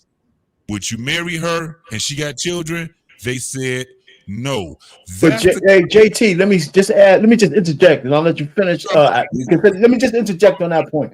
We probably should have told them that if you ain't gonna marry him, you shouldn't be bagging them either. No, we ain't gotta tell them. No, we don't have to tell them that they got a father. Hey, Ferg is doing this job. Ferg is doing this job. Wait a minute, JT. already. Before you attack me, I said we have to give the message. The message should be that you shouldn't bag them either. That should be the message. And what they come That's unrealistic. That's unrealistic. Hold on. Yeah, that's right. It's unrealistic.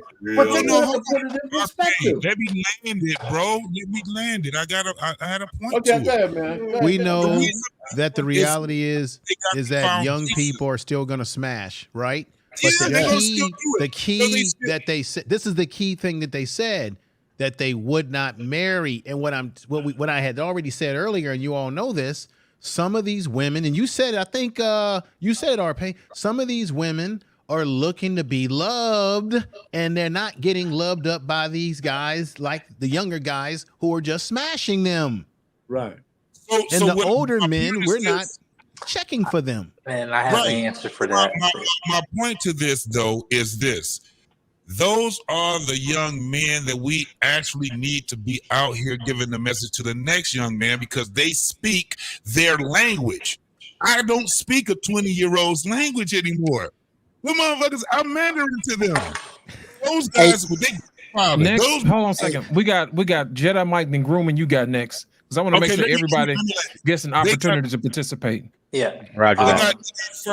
They got Ferg. They got their daddy, and that's why he can display them right there. They got their daddy right there, and he's gonna walk them to as far as he can get them.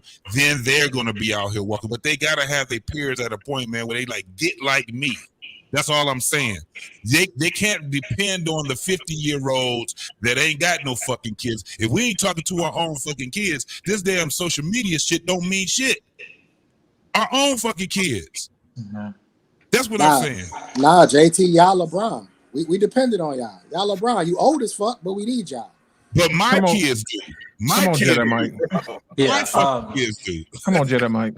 So no, but to answer your question, saying how to basically resolve this issue, because especially with the children singing that song, it's all programming, right? And there's a whole then there's a whole saying you must, from Yoda from Star Wars, saying you must unlearn what you have learned, right? Is that basically I'm about to have children. I'm not having my kids in school, we're homeschooling our children, because we understand currently today, in terms of the modern day of public school system, it is under attack. We're not teaching the fundamental principles of actually caring about the development of the child's brain and everything. We're actually using it to program instead of to educate. I educate my children in my household. That's what I, was raised on. And that's what I'm going to do. I also believe that, again, talking about the language, is that there's a way that as 20-year-olds we can communicate, because even me being early in my marriage, that I've seen the shift around my friends. And when I go back to the college campus and people were shocked, I had a bunch of girls coming to me like, "Wait, you're the guy that got married, right?" On Instagram. I'm like, "Yeah, that's me." "Well, what happened? How'd you marry your wife?" Blah, blah, blah, blah. Like, hold up now. When I was just, playing on, regular, Mike on campus, before even Sigma, whatever, you didn't pay me no time of day. Then I ain't look at me in my direction or nothing. Now all of a sudden I got the ring. And therefore, now, all of a sudden, I'm looking like I got all the answers now. I'm like, what? And what changed? I'm like, no. That you have to communicate in terms of generation, like when they actually see it. And then now, there's also a thing with women also are hypocritical in that state, because like, man, I just want a faithful man, whatever, and I just want this. But then you go after the men who already are in committed relationships, because they are in places where you want to be, but they didn't choose you. So you would try to do something to seek, kill, and destroy. So again, you have to understand the generation now that want to try to seek, kill, and destroy healthy relationships. We want to attack Simone Biles, Olympic gold medalist, and her husband, and their healthy relationship. Like, why we want to do that? Don't say we, because that ain't men. No. Men We already discussed this, whatever. But going back to the center point, my saying is that we have to untrain. In terms of the younger generation, we have to untrain what they're already being programmed, whether you call it with TV, television, or music. And yes, at the end of the day, people are going to do what they're going to do, but you can do everything to the best of your ability to actually instill discipline in the child's mind, knowing, hey, this is information I'm not going to take, and this is something I am. Even if I'm in the environment, I'm not going to partake in that, because again, there is an attack on children now. The reason why they're being a byproduct, the issues are years later. So that's why I feel like we have to untrain what we've learned. All right, now before anybody else answers, so Trey Ferg, your sons are, how old were your sons a few minutes ago? You said 20. Both are 20, 21. Okay, all right. So this is Jabari. Jabari is 16, be 17 in June, right? Now, if anybody watches my channel, they know that I have an entire video with this guy when he was 14, all right? Another one, he was 15. And so he's here, right? And I wanted to ask him the same question at 16, because we had these conversations. I don't keep nothing from him. We're very transparent about the sexual marketplace and young ladies and things of that nature. And so I wanted to bring somebody in that's 16. And my son's 16, right? You can't ask him the same question though. How come I can't? Because he's not old enough to get married. No. I'm asking. No. But the question was, would they marry them? He can't. Okay, let me alter the question a little bit, right? Because we talk about marriage too. He wants to have a family. He want will do his thing. But I'm gonna alter the question, right? So Jabari, come on, slide up a little bit. All right, get your head in there, reach in so they can hear you. All right, so Jabari, when you are 16, you a couple of years from 18, you know what I'm saying, you be up there in a minute. When it comes to single mothers, young ladies, because you're in school with a lot of young ladies that have children, right? That's your age, right? Would you right now date those young ladies who have children? No. Explain why. Because there's the uneven household. Well, explain the uneven house. What is that? There's no father in the house. Keep them in check. So do you want to date those women to help take care of those babies? No. Why? Because they ain't my responsibility. It's not your responsibility. Take care of the child. So when you get older, if you meet a young lady that's a beautiful young lady, would you marry her if she had kids? No. Why? The child not mine. I don't want to take care of somebody's child that's not mine. But would you have sex with one? Be careful. Not as a kid. But, oh, okay. But you know what I mean? Yeah, but that's what I'm saying. So even with him, let me explain why I brought him in here. It's because at his school, my son there are girls my son age at the school. It's a whole bunch of them to the point they got to have an in-school daycare. These are 15, 16, 17-year-old girls, got babies everywhere. Right? And I told my son, you see that? That's not your responsibility. Right? She cute, she look good, but it's not your responsibility. Right? It's not your responsibility. It's dudes at your school right now who helping with them babies. Am I lying? Right? They on the sideline, they holding the babies, putting the babies on Instagram to my step kid. No, sir. It won't be mine. BF, can I ask your son a question? Absolutely, you can. Jabari, nice to meet you. This is Tarus. How many of your friends or guys that you know brag about having sex with women raw? No comment. Right.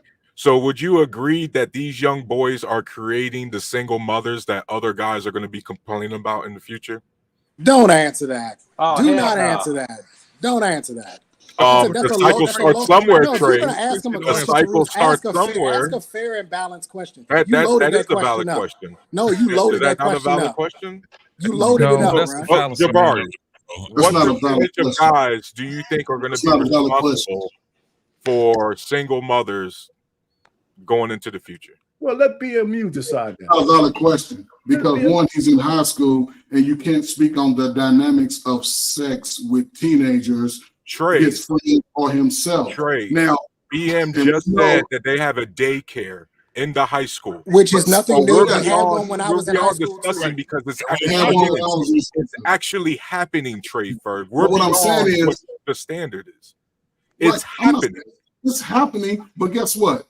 And it's not a large number of young boys having babies in high school. A lot of these girls. No. Don't let him leave. Let's not waste his time. Let's not waste his time. Jamari's here. Let's use the time for the youth because it's very rare that we get youth in these situations. So let's not waste his time. Jabari, let me ask you this question, Jabari. Right? Because I have young cousins that are your age, and I understand this. Let me ask you this: when you see younger girls your age with kids, what is your immediate thought when you see her? It's the first thing that comes to your mind. That they've been with a lot of dudes. So you think that she's promiscuous? Oh, what? Pass around. Ooh. See, when we're dealing with younger guys, you guys have to frame your questions differently. They're not on the level, and there's no disrespect to you, Jabari. No disrespect. But they're not the level because Jabari doesn't have the experience that we have as men. So you have to frame questions differently for him, and the questions have to be open-ended. That's why I stepped in for Tarus. You cannot load these questions for him. You have to give him an opportunity to just expand. Just expand. Trey, the first question wasn't loaded. Tarus, hold on a second. Let me explain to you. Let me stop. Let me stop you for a second. You've been talking. I've been quiet. The reason why it was loaded because you use the assumption that his friends are getting girls pregnant. That is Lost. not The a fair first question was, what percentage of men are bragging about going in Raw? And Jabari answered that question directly. That was not But a loaded question. The second BM question was also, loaded. did BM not mention the fact that they got a daycare in Jabari's school? We already know Which that. is not. We No, already they know had that. one when I was in no school. trap here. There's no loaded Bruce, question. let me explain to you. That is not the question we're addressing. Oh, the question we're addressing is that you asked him how many of his friends are getting girls pregnant. That's what you asked him. And that is getting the girls pregnant. That is an unfair question because he does not know. He does not know, and that ain't his business. I asked him what percentage by of asking men, him that question. My thing not is his this: by friend. asking, He's not a man. He's a boy. He's by not a asking man him- yet. Listen, by asking him that question, what answer were you looking for?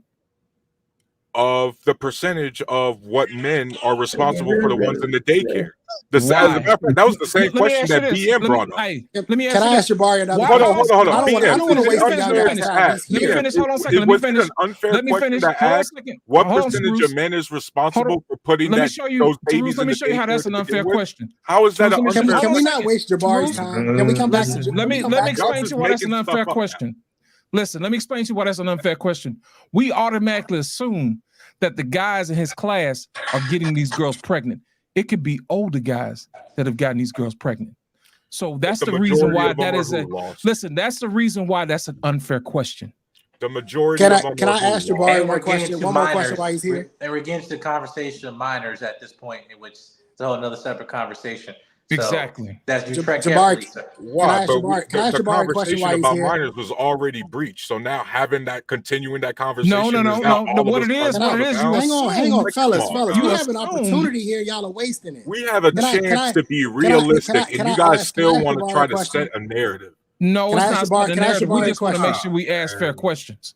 Can I ask That was Jabari an a question? absolute Trey. fair question because that's the Jabari, reality Jabari, of what's Jabari, happening. if Whether you were you could lost in use- translation, whether you want to Jabari, acknowledge it or not, there is a daycare center in All that right, high we got school, we which got it, means Bruce. these We got kids it. You think made they're your point. grown You enough made your point, to Bruce. have We got sex it. and have got these it. kids Fair warning. pregnant, Hey, which got means it. fair women warning. I'm are about going to to put become you on adults mute. and become Fair single warning. I'm mothers. about That to is put the you on reality. mute. Listen, lot. I warned Jabari. you. I Jabari. warned you. I said I'm going to put you on mute, and I'm going to tell you why. My school that I went to was the first school who had a young mothers program. So I know exactly what he's talking about. Never assume you know what your opponent knows. And I'm going to tell you why. We're not I talking about your experienced. school. We're talking Listen, about let me BM finish. school. I will put you on mute again. Now, let me explain And to I'm you. going to undo it again. No, you're not. I'm going to kick you off. Now, what I was explaining to you, how that question was loaded, is because we automatically assumed and put into the equation that the guys that he knows or the guys at his school got those girls pregnant. It could be from another school. That's the reason why Black Man framed the question that he framed it. Even if it's from another school, loss is still the same age group. And All by right. the way, How we're do not we going know to that? the broad How do we know conversation. that? The broad conversation is How about do baby we mamas know who are that? asking for. Can I ask How a do we question? know that? Can I That's ask the a reason The why question? it's an broader assumption. question is about baby mom. No. The Can I broader ask a question is question? about baby mamas who are Yo, asking for help. y'all are wasting So, time. isn't this the You're beginning wasting pipeline time. of the This baby is the mama reason talk? why young people Lost, won't listen correct to or us. no? This Because is the instead of beginning actually of. talking to them, Bruce, this you'd is the rather ego talk amongst talking. yourselves. Go ahead, You Trey. have an opportunity to have a Bruce, your conversation with a ego is teenager, talking. and you won't talk to them. Not the You'd rather talk to Bruce, each your other. ego is talking. Salute to No, you, Let's sir. move the conversation, not man. delusions is talking. All right, Let's move the conversation. Jabari, can I ask you one question? Yes. If you could define in one word, your own word, when you see a guy your age that is playing stepdaddy, right? Or that he is the stepdad, maybe he's dating a girl who has a kid. How would you define it? What do you think that is? What do you think about that? Stupid. What makes it stupid? Taking care. He happy because he taking care of somebody else's child. So, Jabari, I have one question. Do you think a lot of guys that are your age at your school and understanding the females that are around your school, you think a lot of those guys lie about being able to have those type of relationships with females? Are you pretty much, or is it pretty much going around like that? Yeah. Which one? A lot of those guys lie about it. Yes. Yeah, because this is high school, man. A lot of guys not even really comfortable with they they manly, what is I guess they masculinity. Yeah, they still trying to figure it out. So Tyrus, a lot of these young girls, they really being out here because you got to listen to their mindset. They're going out being drove around by dudes with 20 and 21 years old with cars. He's a grown man, basically pedophilia to me, because stays in high school, and the young boys, like we see, because this young man has a father, so is his father going to teach him how to balance that dynamic in the dating game? So let's talk about that. Jabari, do you have friends who don't have dads? Yes, sir. Yeah. Yes. Yeah. Do you have? Is there a noticeable difference between the way you were raised with your dad versus the way they were raised? And if so, explain it. Got structure. Got structure in my household. Would you say who's more advanced in your school as far as sexually, the girls or the boys? Who's more experienced? Who's more advanced? And who's more aggressive in wanting to have sex? The girls and the boys, they want to. But who more though? Girls or boys? Girls. Would you feel like a girl is more experienced than you at your age? When it comes to sex, who more experienced? Who got? Answer the question.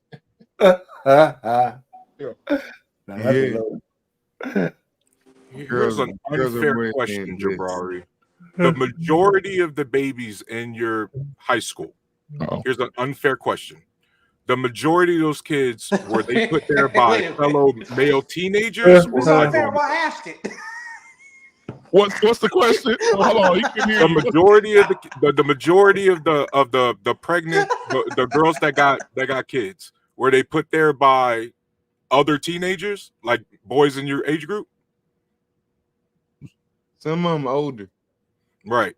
Are they? But the majority of them are still like in high school and everything like that. No. What would the age group be? Ooh. They don't even go to school. Right. He wouldn't know because they already out of school, is what we said. So Jabari, I know your dad's probably already told you this. That's nothing new. It was the same thing when I was in high school. Yeah. The older guys came back to the high school to get the young girls. That's nothing new. It's been happening for decades. Just so you know that. It ain't nothing new. It's not unlikely. I want to ask you one, and the reason why I'm doing this is I'm trying to make a point that younger generations think a little bit differently than the older generations. And you're proving the point. Besides your dad, what social media impact, what impact does social media have on your life when it comes to girls? Do you watch anybody? Do you watch any podcasts? Is there anybody that you follow that talks about dating and being with girls? My dad don't let me watch Pump and Dump. Okay. All right. I mean, you said it's because there's structure, right? There's structure. So your dad has structure. I understand that. I just want to know because I know, like for instance, I have some cousins and they watch Rollo Tomasi and Fresh and Fit and all. They watch these guys, and they're 14. So that's why I was asking. I got a question. I have a question. I got a question to Jabari. Now, hold on, real quick, JT. Now he did what? What's your homeboy name? What's the boy you say y'all caught him at? Y'all was watching at school. Y'all saw him at school. Andrew Tate. So okay, all right. So that's somebody. Okay. Oh, what do you think about Andrew Tate? In your own words. What'd you say? He said, "What do you think about Andrew Tate?" Ooh. Be honest. It's the barbershop. Be honest. Yeah, it's the barbershop. Say what you got to say, man. That he has women back to back. Just back to back. Is that something you're not interested in? No, a little bit. No. What? That's an honest answer. That's an honest answer. Yeah, watch that one, black man. If you know, watch it, honesty. Do you see the difference in how you got to frame your questions for younger guys? He has a lot of knowledge for a 16-year-old. He's got a ton of knowledge, but you got to put him in a position where he can expand on it. Yeah, but you're trying to who his father is. With it. That's why I was about to go with it. My whole thing is this. Do you think that Jabari, this is for you, young man. Do you think that having a bunch of women, that it makes you more of a man to have more, like as many women as you can? It's a good question. My daddy said, What do you think? What Act like your dad not there right now. Act like he's not there right now. What do you think? You went to home. And blink twice He too. said, ask the question again. Go ahead. And blink twice. Okay, Don't worry, he won't do shit. He won't do shit tonight. Now look, he listen. You get He applying freebie. pressure. He's squeezing. He's Yeah. Leave him alone, black man. Leave him alone. Leave him alone. Had his hand on the neck like Pinocchio. What's the question? This is my question. This is my question. Do you think it makes you more of a man based off of how many women that you can get? How many women is on your line? Whether you screwing them or not, bro, whether you got the women on your line, does it make you more? Do you have a better status as being a man based off of how many women that likes to be around you? I'm my own man. I don't need no woman telling me that. There it is. It is. It is. Now his answer is based on his confidence. You can tell this is what fathers bring into boys and even the girls too. It brings that confidence. So that's the same. And you know his answer. Hey, he might think about having a little time when he's out there. I'm talk to my man. I'm gonna talk to the young man. Thank God you raising them right, BM. Based on that, I just had one question for him. I just had just the one. So obviously, you know, you have a very connected, a very intimate father, you know, in your life and everything. How much of what we're hearing tonight from you is from him versus like you're coming to your own conclusions on, yeah, this is the right thing to do? In other words, how much what we heard from you tonight is coming, that's just what my daddy taught me, or have you come to that point now where it's like, now I understand what my dad was telling me? And at what age did you think that started to happen? That my dad taught me, and that's what I learned from him. Right. I'm saying, but is it starting to click in now? It's like, you know what? Yeah, now I see what he was. I'm not just listening to my dad because he's your dad. You know, you respect your dad, but now it's starting to penetrate, and you starting to understand. It's like, yeah, dad was right. Yeah, now it didn't. Now it do. Right. Around what age that started happening for you? 16 now, but when do you think that started happening? Yeah. What age? When did that start happening? Where it started clicking that you know, my daddy right, or I gotta listen to daddy more? 15. Okay. Awesome. Oh, so fairly recent. Let me ask you a real question. Let me ask you, like, I'm your cousin. I'm your uncle that's like 3 years older. Cousin JT. Question. This is a question to you.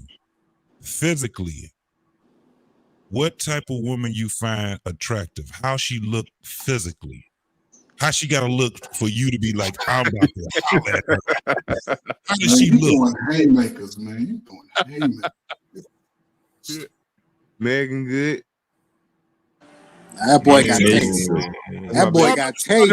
Did you hear what he just said? Wait, you said Megan Good, the one who saved Hold on, come here. You said Megan Good, the one who just he said Megan Good is baby. civil rights activist sentence off.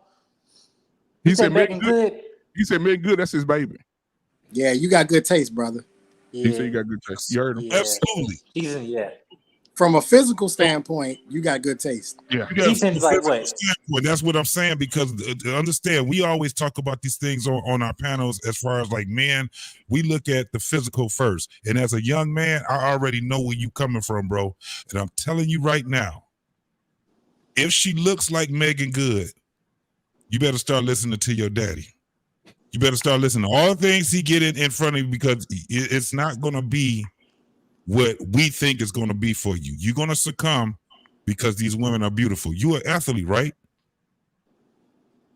I know your daddy already told you athletes have they got a different world. Oh, yeah. If you are an athlete, you have a different world. You are what we would call the baddie, right? What they were on the flip side. You are that guy, especially when you go to college. Hey, big head. You're going to have a lot of women that's going to be already conditioned to pick you out. This is when your dad's words they're gonna hit, and a lot of times you're gonna ignore them. You will, but you always, what I'm gonna tell you is that you foundation Man, right. you don't stop giving that man a speech.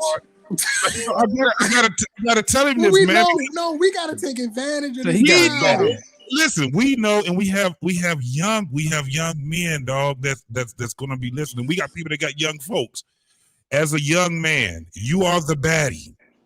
The reason why we asked you that because you're gonna have problems. You're gonna have more than one woman. See that you will have that, but please, if you don't do anything else, man, keep it wrapped up, bro. And I'm gonna Jabari, Jabari, I got a question. He said he got a question. He said he got a question real quick. Please go ahead, son. I don't care. Go ahead. Mr. R. Payne. My dad said he used to be a stripper. Is that true? Come on, man. Listen, yo, and this one you gotta tell you, don't listen to your father, all right? This one, don't listen to. Hey, Jabari, it's true, and the poles were made out of wood back then, not brass. But look, Jabari, I got a question for you. Go ahead. At your age, what is a simp? You're on mute, black man. Oh, my bad. What's a simp? Oh, I know it. Yeah, you know it. Go ahead, tell him. He's like, hey, look, Jabari, you don't have to recite anything. Tell us it. He on mute. You on mute. Hey, he. Okay, go ahead. Someone you can't. Don't say the last word, but just say who not. Someone idolizing mediocre Pioli. There you go, Pioli. There we go. Pioli is funny. Jabari, I don't know if you can hear me, but this is important. It's important because I think the youngest person on this panel, besides Jedi Mike, is what? Tarus is 35. You got a lot of guys that almost double your age on this panel and higher. It's very rare that it's very rare that we get to hear from he's generation, he's Zoomer? He's a Zoomer. You're a Zoomer. Generation Z. It's very rare we get to hear from you. That's why you're getting peppered with questions right now. Or is he Alpha? Is he Alpha generation? He's Alpha generation? Okay. So it's very rare. It's very rare we get to get an Alpha generation teenager to ask questions. And it's important because a lot of us think that the younger generations is thinking like how we thinking. And I would argue that I think that a lot of y'all are more informed than I was at 16. I think that you guys understand girls a lot better than I did at 16 because of social media and because of Andrew Tate and guys like that. So that's why you're getting peppered. And I appreciate your time. I really do. I have a question. Can I have an old person moment? I mean, for once in this damn YouTube space. Jedi. Come on, Jedi Mike. So, okay, you say you're 16. I have a question. You know who Static Shock is? Hold on. Somebody open the door. Shut the door for me. All right, go ahead. Ask the question again. He couldn't hear you. I'll say, okay, you say you're 16, right? So I have a question. So, do you know who Static Shock is? Who? Damn, Jedi. Damn, you old, bro. You old as shit, bro. You old. To the club, Jedi. You should ask him who was Phineas and Ferb. I got a better one. Hang on. Beavis You know and have you heard of the cartoon called Batman Beyond? Batman Beyond. Oh yeah. Oh shit! I don't feel that old then. But not his own people. Man, who is Static Shock? He's you. he's a black teenager in Dakota City. He has electrical powers.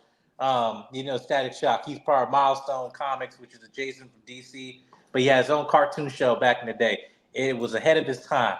It talked about racism, talked about gun violence, school shootings, and everything. But he was a young teen superhero. He's almost like he was Miles Morales before Miles Morales existed. Yeah. So that's the best way I put it. But that's Hey, Jabari, speaking of marriage, do you think what age do you think you'll be married by? If you had to take a guess. Ooh, damn, good. Just a guess. Say that one more time. 25.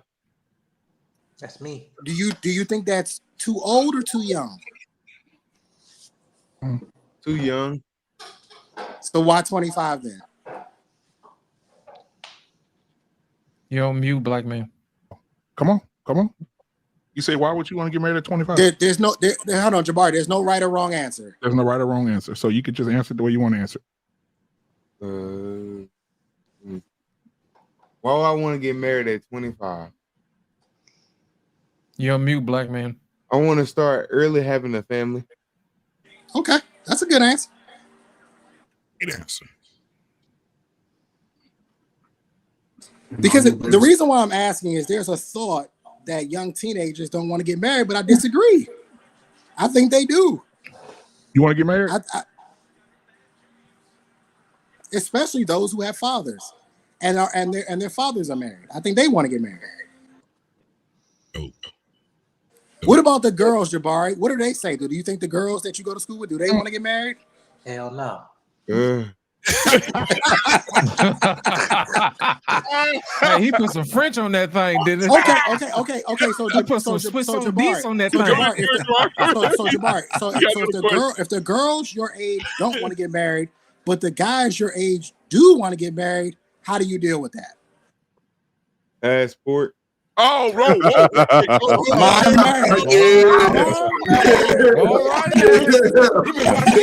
For real. Here's my guy. Hey, Jabari. Listen. Jabari, listen. My name.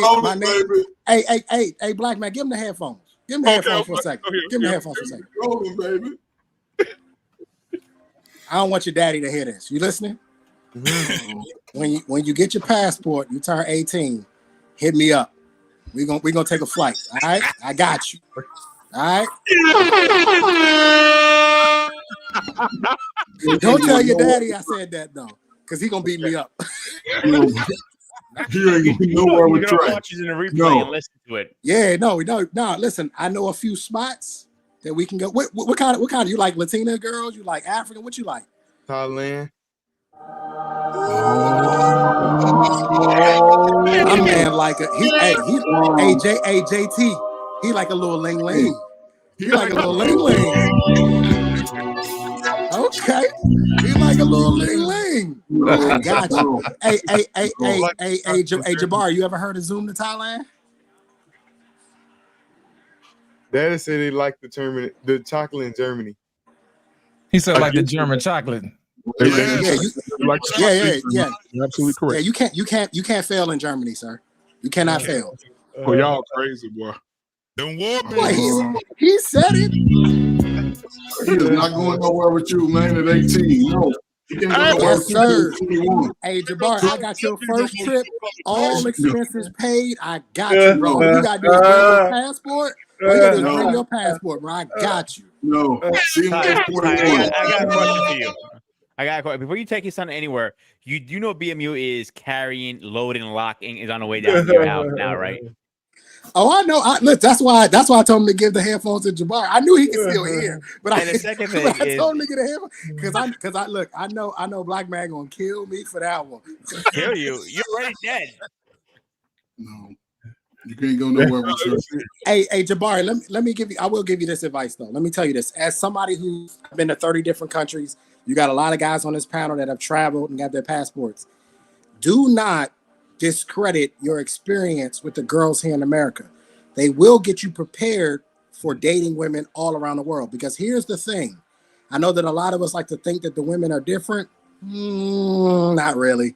Women are going to be women no matter which country they come from. The only thing that's different is the culture is different and how they were raised. But for the most part, women, even in other countries, are sort of the same.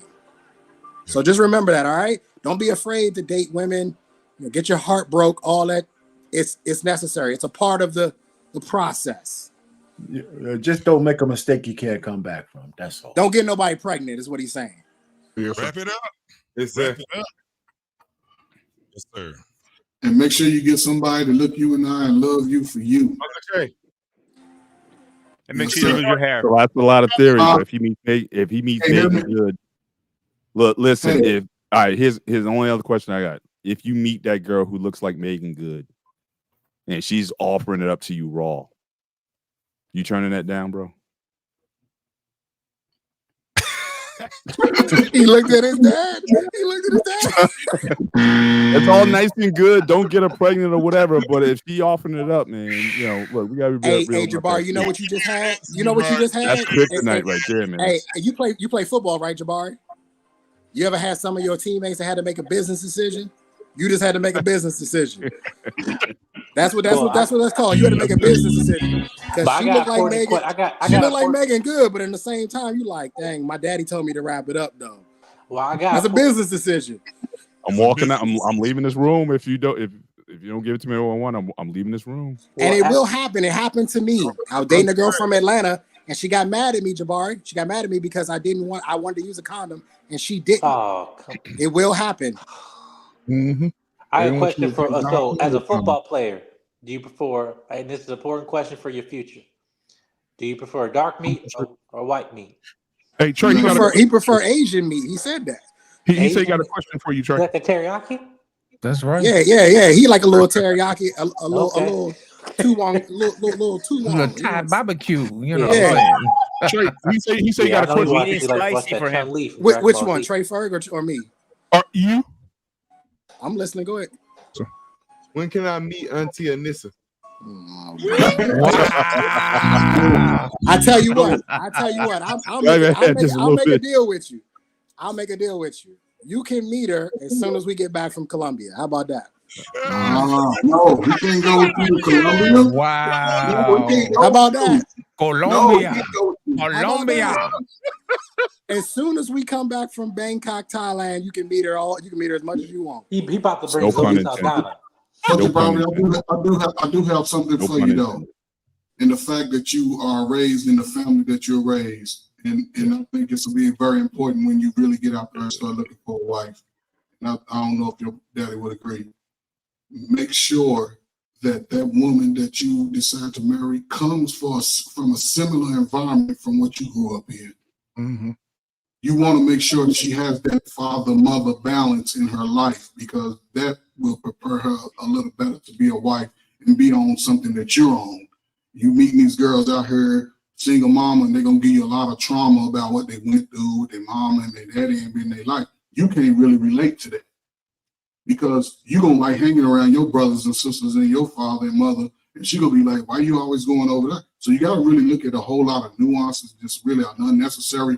But one of the best things as you get into your manhood, and because you really got to transition into that, you're going to have a strong man there to say, hey, stay away from this. This is okay. Do what you have to do what you need to do. Look for certain types that are always looking to be on your page.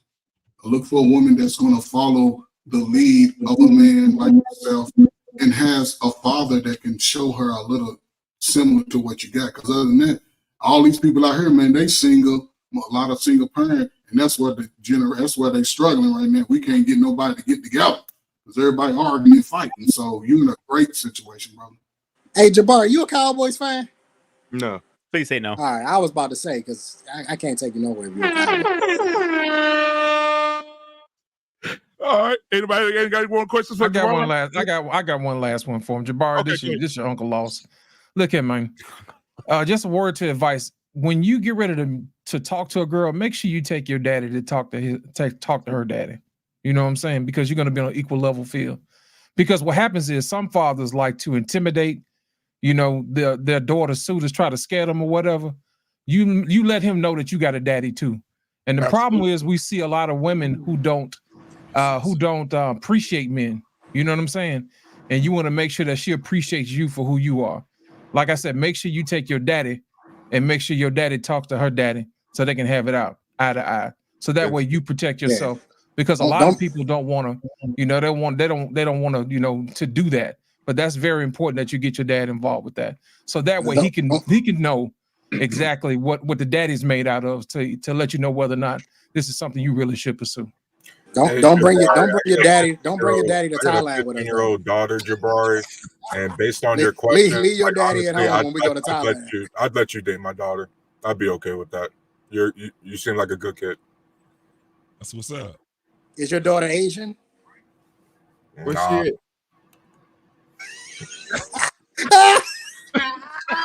Yeah. Hey, you put her out there. You put her out there. Yeah. That's what's up. That's what's up.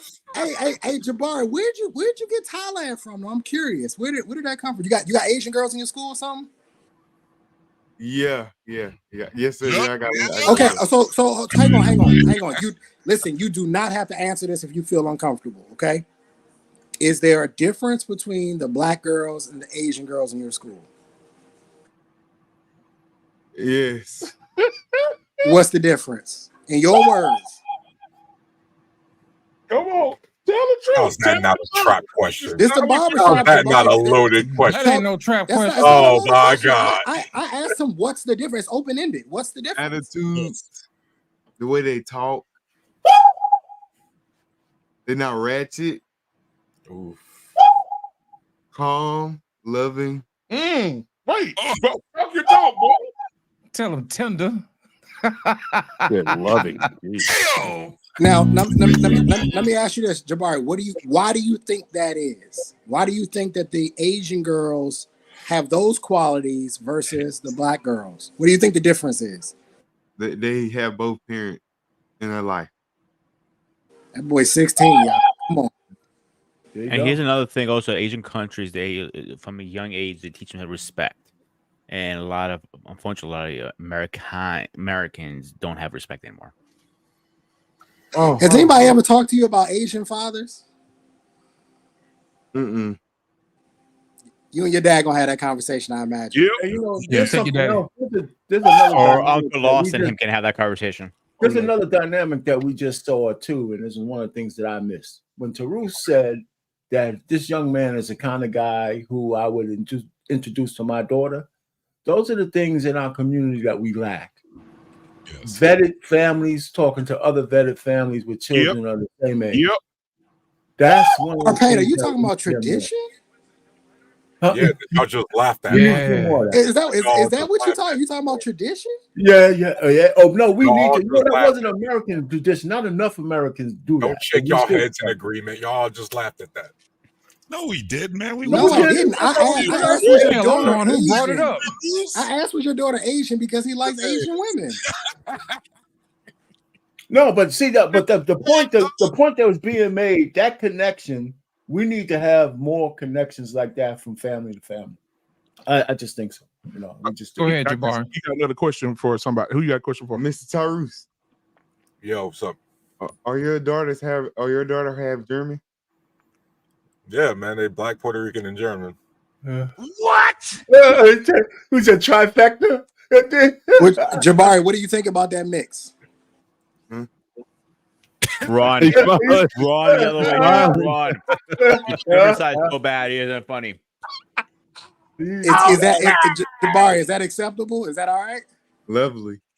Lovely. He said lovely.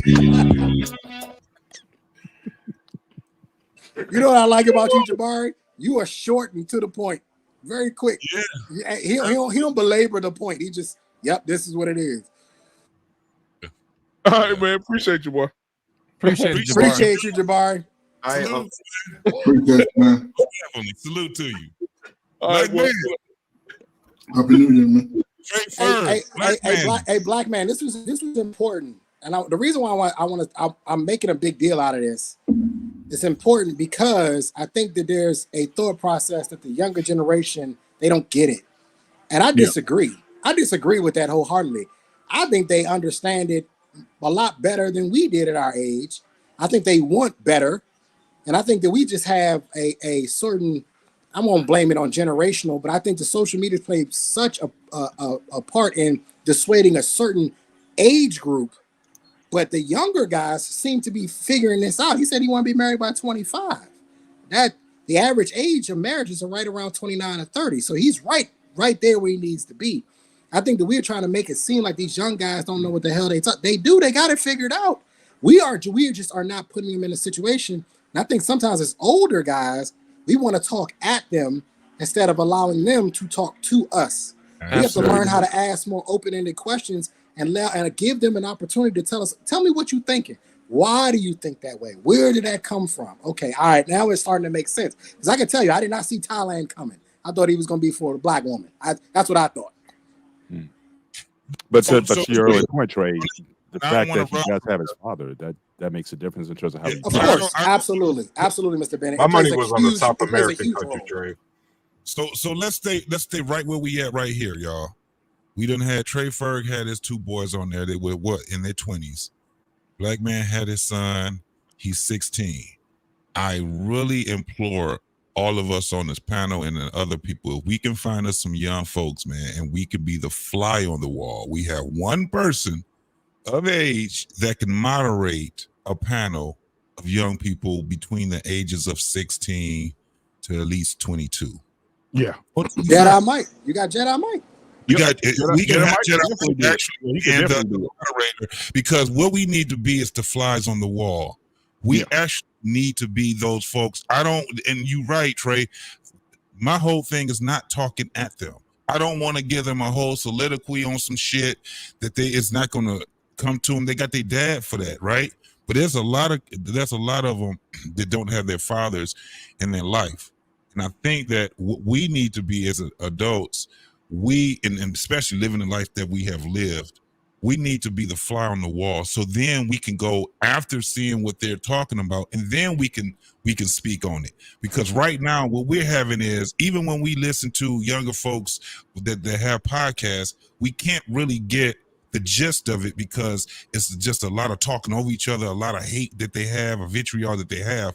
But it'll be fuck for us to see 16-year-olds and 25-year-olds, that 10-year span where they can actually have real conversations. We ain't nowhere but just observing what they're talking about. Then we can get I think we can get a little more of a real quick before y'all go, JT, the ones that don't have dads, like how I was, these are the ones you don't want to talk at.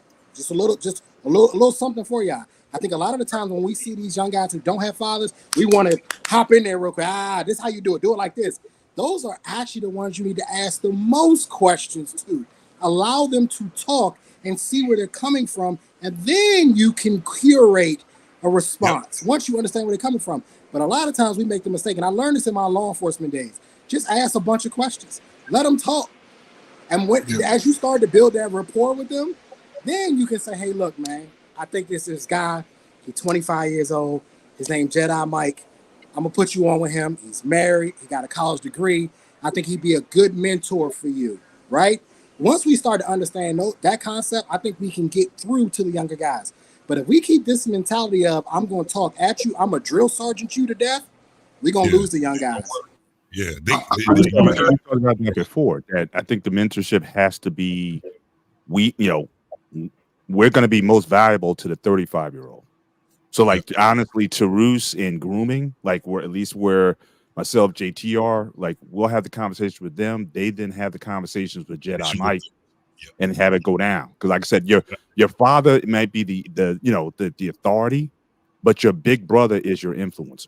That's the one that you want to be like. Hey, Mr. Bennett, to your point, I told JT a story the other day. I was talking to a married couple, and they were talking about finding a woman that was in a foxhole with you. And I immediately thought about JT, because JT was the one who told me, find a woman that will get in that foxhole with you. So you're absolutely right. His age, he would be more like a bigger brother to me, which would fit my age. I'm 39, so it would fit my age. Right. You're absolutely right, Mr. Bennett. Yes, sir. And here's another good thing that, just staying on what we're talking about in reference to when you're trying to connect to the young man and I'll say the young generation, sometimes it can be young women too. And Trey said, one of the best things to do, like Trey said, allow them to have open-ended responses to the questions. And this is where you have to be a little bit more direct. You have to, once they get the information out into the open, then you sort of have to, I always used to ask permission if it's okay for you to guide them to the next step from where they are, because they're going to come in and they're going to express how they feel and their emotions and issues or whatever. But then once they're able to regurgitate that out, now they're going to be in a place where they're going to be ready to learn. So you just have to be able to be intentional on how you assist them individually in learning. And one of the greatest things, once you get those guys in that space, all of those guys, whether they know it or not, have a similar life that they're experiencing. And then they start to being able to support, like, hey, I understand what you're saying, but I felt this way and I can probably help you there. And when they see it from each other, they start to build a support system in a sense like, man, we all going through the same thing. So how can we do it? And then you being that elder spot can say, okay, fellas, these are the options we got. We got to choose one, and we're going to check in often on where we are with it. If you have questions, I don't care. Call me 24/7. And then once they realize that they can trust you, man, they gonna change the world. And you're gonna be like, man, go ahead. And they're gonna always reference, he gave that to me. And that's how you build. And that's how I was able to do it for 20-some years, man. It's the greatest thing in the world to see the people that you talk to at 15, 16 and see them at 35 and 40, and they doing everything that you said. Plus, it's the greatest feeling in the world, man. Here's what we have to realize, that manhood has several stages to it. And tonight we witnessed the younger generation being groomed. Now, here's the thing. Just because you become a man doesn't mean your man training is finished, because think about it. When Black Men Unfiltered and everybody else's kids get to a certain age, yes, they're going to go ahead and get married. There's another level to the game, how to be a husband. You see what I'm saying? That's very, very important, that you as a man know how to deal with your wife a specific way. And he's going to need to lean on his dad to say, hey, Dad, I'm in this particular situation. What do I do? And then once he does that, then it's time to be a father. And no better person to ask how to be a father than your father. You see what I'm saying? The lessons don't stop. So my thing is this, as we get older, we're going to have to start walking our sons through our particular stages and ages of life. You know what I'm saying? It's just that we don't give them the keys to the car and turn them loose at 18 and say, here you go see the world. We have to make sure that our sons are covered as well. And a lot of times in these spaces, we love to say that our girls need to be covered, but I'm here to tell you that the boys need to be covered too. You see what I'm saying? And especially them, because those guys are going to be leaders of their own families. So we have to make sure that we lean on them the most. That's the cover. That's the one that covers. Exactly. But at the same time, we still have to cover them as well as fathers, no matter what age they are. You see what I'm saying? No matter what age they are. Hold on, Lost. And no matter where we are in life, we sometimes have to be Moses. How about that? Right. Sometimes we got to be Moses. Just Right. like Trey, sometimes Trey is going to be Moses. He going to be Uncle Trey, right? Trey Right. be like, no, I ain't married. But I can get you there because Trey still knows he can still be Moses to him. You dig what I'm saying? Right. I love this, man. We definitely, come on, y'all. We definitely got to get the young folks involved, bro. We got to be the fly on the wall, not to talk at them, to listen to them, and then we can see where they're at. It's kind of like, in order for you to even know what the fuck the problem is, you got to give a great diagnosis. You got to know what the prognosis is in order to diagnose, right? So this is what we have to do as elders. We got to start listening, man. We got to start listening. Let me, and I don't know if y'all remember this, Mr. Benny, you may remember it. I remember a night I had several teenagers on the panel. Do y'all remember that night? Yep. Yeah. Yeah, I had a whole bunch of teenagers on the panel. And then Mandrell, crazy ass, shout out to Mandrell, wherever he at. I think he out of town somewhere. But Mandrell was like, so let me ask you a fucking question. You know, so are you going to be stupid when you get older or not? I'm like, God damn, Mandrell. This is the thing. You can see it was the same way how Trey was saying it. It's like, man, you got to learn how to actually get down to one for their level so they can trust you in order to start telling you things. And one thing's about us being like with my parents now, I'm 50-some years old. I can tell my parents all kind of shit. It took me probably until I was 30 till I could tell them every fucking thing. You know what I'm saying? So when it comes down to it, when you get their peers and the ones that's within 10 years of their peers, man, and I'm telling you, we get them to talking, you get a 25-year-old, a 23-year-old, and then you get down to 18 and up, you get them to start talking. Yeah.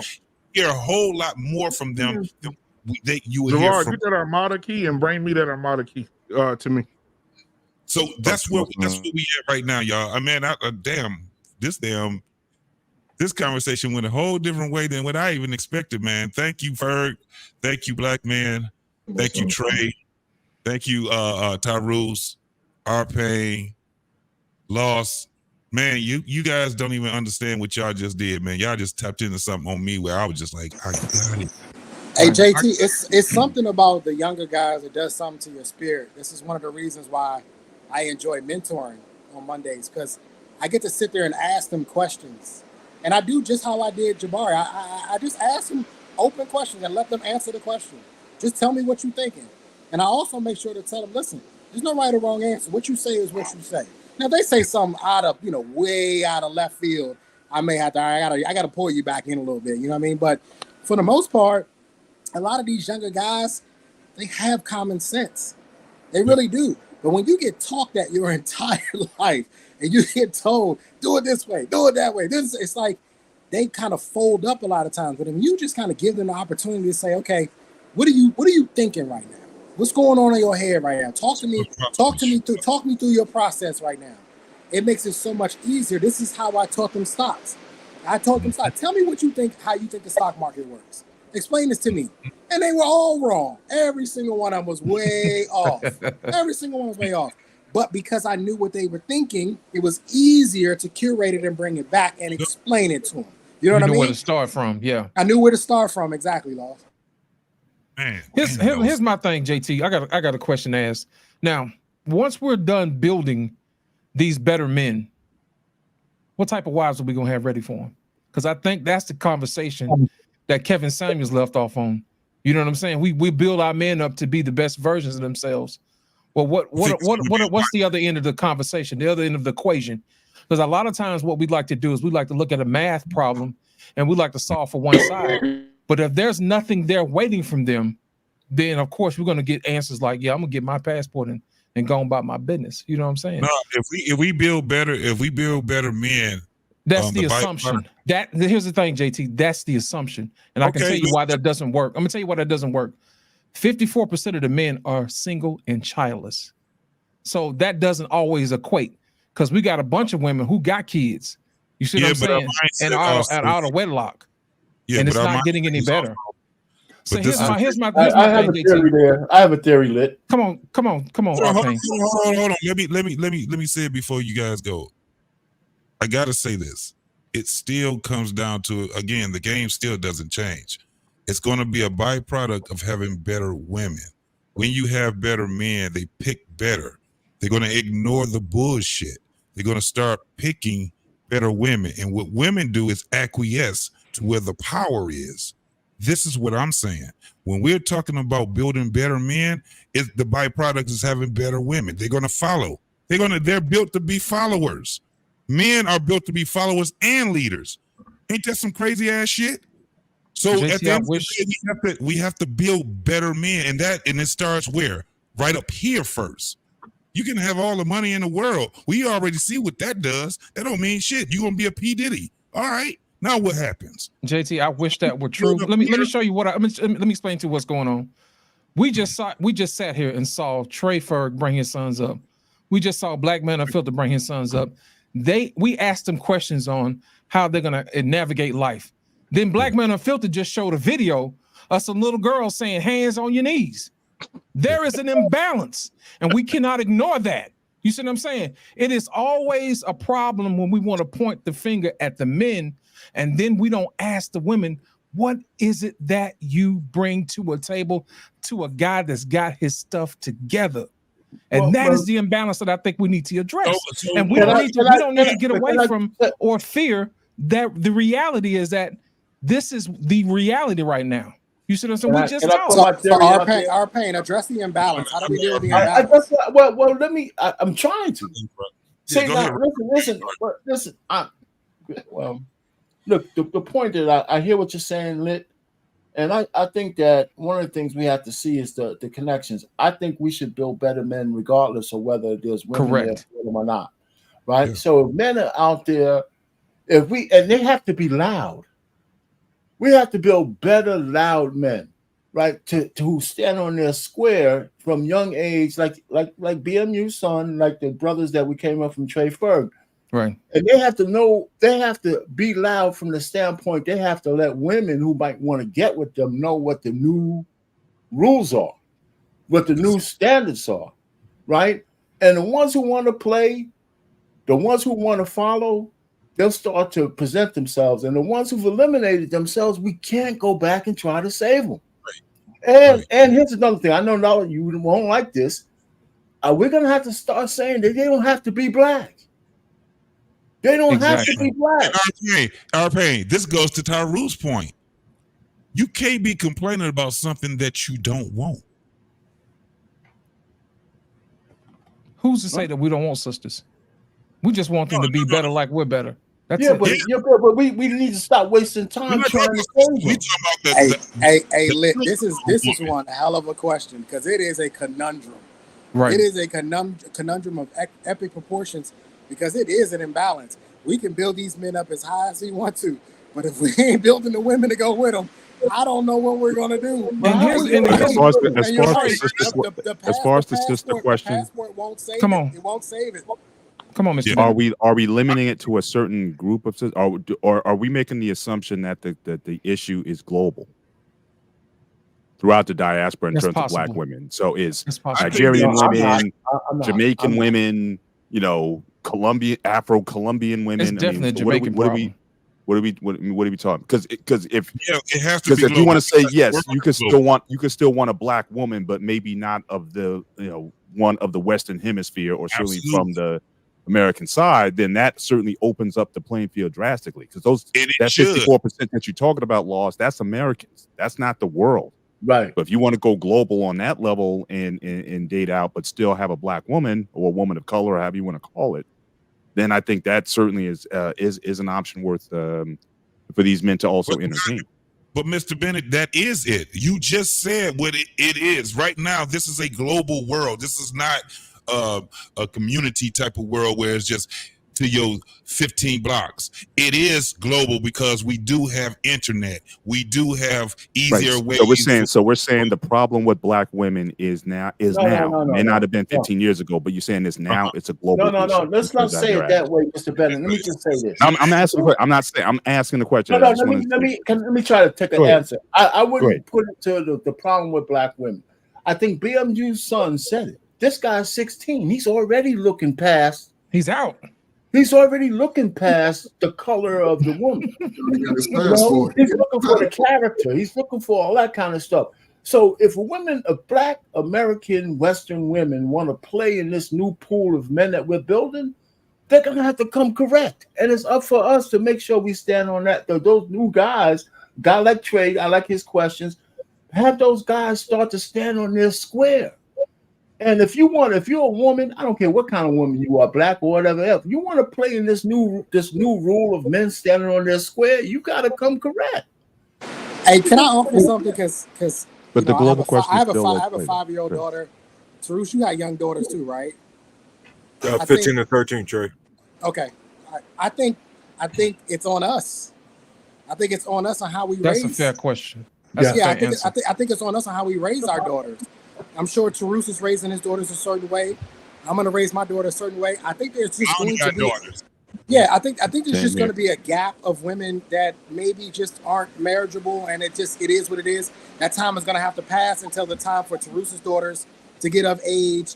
They'll be marriageable. My daughter's 5. She's Alpha generation, so she gets of age to be marriageable. You know what I mean? I think there just might be a little bit of a skip in time, and what that skip in time probably means that those men that would be fit for those women will probably go elsewhere until the newer crop of younger women who are marriageable material come of age. I think that's probably the best we can do.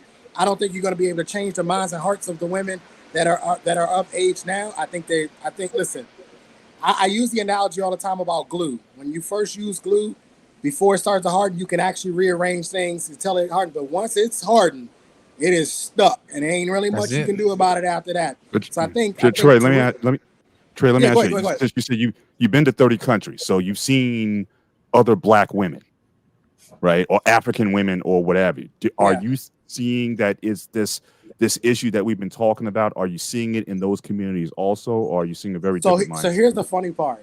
I'm thinking about hiring a matchmaking service, right? So I follow this matchmaking service. They had a 22-year-old Afro-Colombian on, and she was just as Western as the girls in America. I mean, she sound just like them. So to a degree, depending on where you get her, what type of influence she has in social media. That's why I was giving Jabari the information of, hey, work your callus in America, because I think you think that if you just go overseas, all the women are like, they're not. There's a They're lot not. of women who have been influenced by feminism and Western culture, even across the seas. I saw one and she was 22. I will, however, say this, though. It seems to me that when you get one, you got one. That's what it appears to me overseas. Right. If you get a good woman overseas, you got a good woman overseas. But I could always make the argument that that's the same here in America as well. It's just harder to find. Which Right. goes back to what we talked about earlier. I think there's more of an abundance overseas of probably better cultured, more family-oriented women. The numbers in your favor. The numbers are definitely in your favors, yeah. So that goes back to what we talked about. Trey, I got 15 and 13-year-old daughters, and so Lost, how I answer this question is this. No guy has to worry about income requirements when it comes to my daughters. Here's why that's going to be a big problem, Trey. Because there's too many guys who cannot separate their worth from their economic productivity. The only thing they know to value themselves is materialistic. So what happens when you deal with a woman who does not need a man for materialism? That's going to be a huge problem, because I raise my daughters financial literacy. I already have them on E-Trade in the stock market with me, right? They already know how to budget. They already know how to do the taxes. They're going to have a driver's license. They're going to have a car. They're going to know how to take it to the maintenance shop and all those different things. So this is the thing, Trey, when we're talking about women overseas. I'm married to a German woman, Western European woman. Guys, there's so many guys in the military who fail because what do you do with a woman who already has a master's degree and doesn't need you for anything except she wants to be with you? That's why a lot of guys don't. Trey's actually 100% correct when he talks about women kind of being universal. But the thing is, in Western Europe and Germany, she already has a job and she makes more than you, even in the military. She already has a degree. So what happens when she just wants to get to know Lost in Translation minus the paycheck? Who is that person? Who is Trey Ferg without the income? Who is Trey without that direct deposit? Those are the kind of questions that unfortunately a lot of young men today in this country specifically are having a hard time answering. Okay. You know what, Tarus? That's a valid point. That's an absolute valid point. So I think that what we should be doing then is this is something we have to address with the younger generation. We have to get them to understand that the women that you're dealing with are just as what's the word? I don't want to use the word independent, but they are just as capable as you are. Right? And so that it's going to be more about your character than anything. That's fine. I think that's a valid point, Tarus, but I also think that that's an easy fix. But I can tell a agree. young man to work on his character. That's nothing.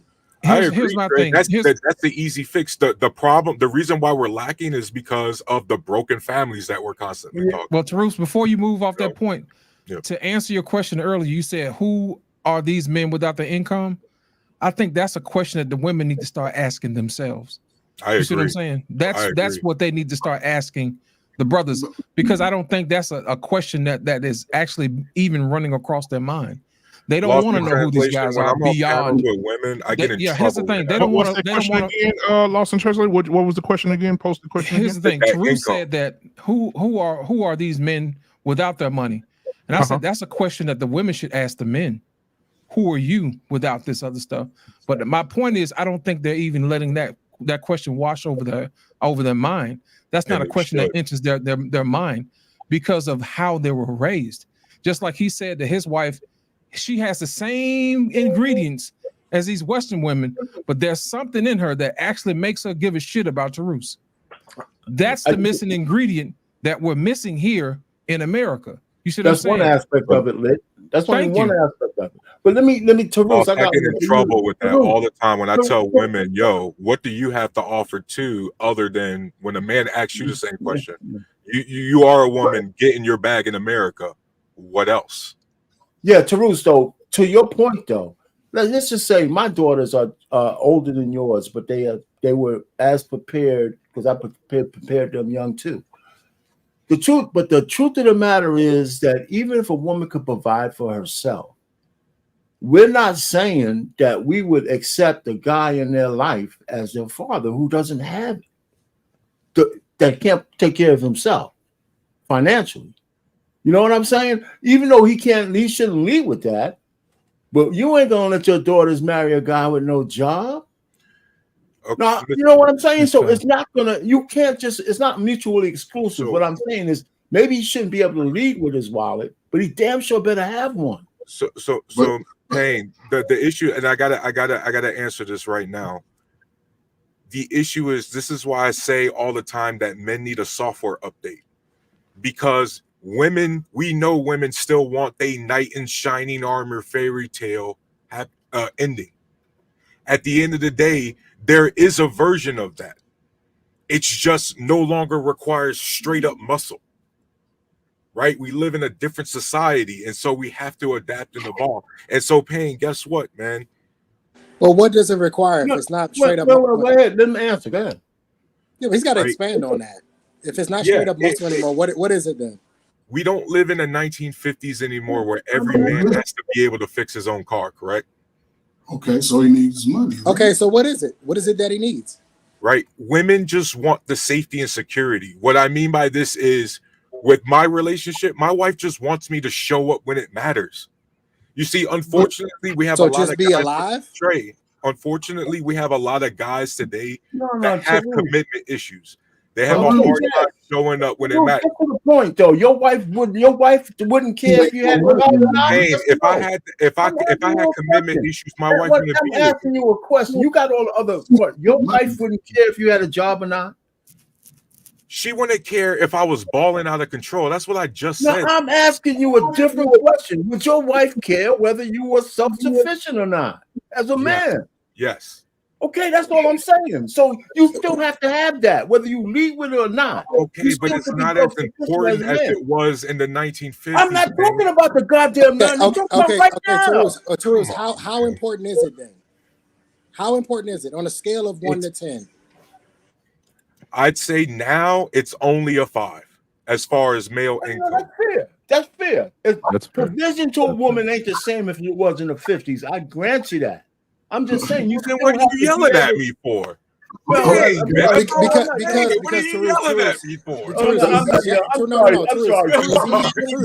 No. He's yelling at you because you have a bad habit. You have a bad habit of dancing around the question, and we have to ask you the same question 3 times to get an answer. That's why it's frustrating. You do the same thing to me. It's frustrating. Are you out of your fucking mind? Are you crazy? No, it's not a hateful yell, bro. I'm sorry, man. I'll dial it down.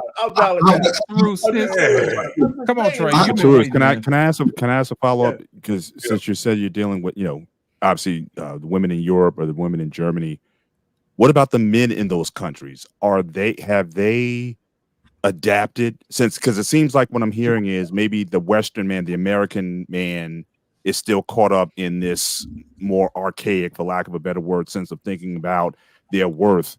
But do you see this in European men? Are they do they value themselves by a standard other than their wallets? So is this also just a culture thing beyond Europe, not just the women thinking differently? Absolutely. And the reason why is because America is one of the few countries where the culture states that you live to work, where most of the world is work to live, right? That's the big difference, is that economy and capitalism drives our culture. And in Western Europe and a lot of other places, even in the Middle East and a lot of African nations and Southeast Asian countries, there's still that barrier between society. There's a floor. There's a floor. Right. There's a floor.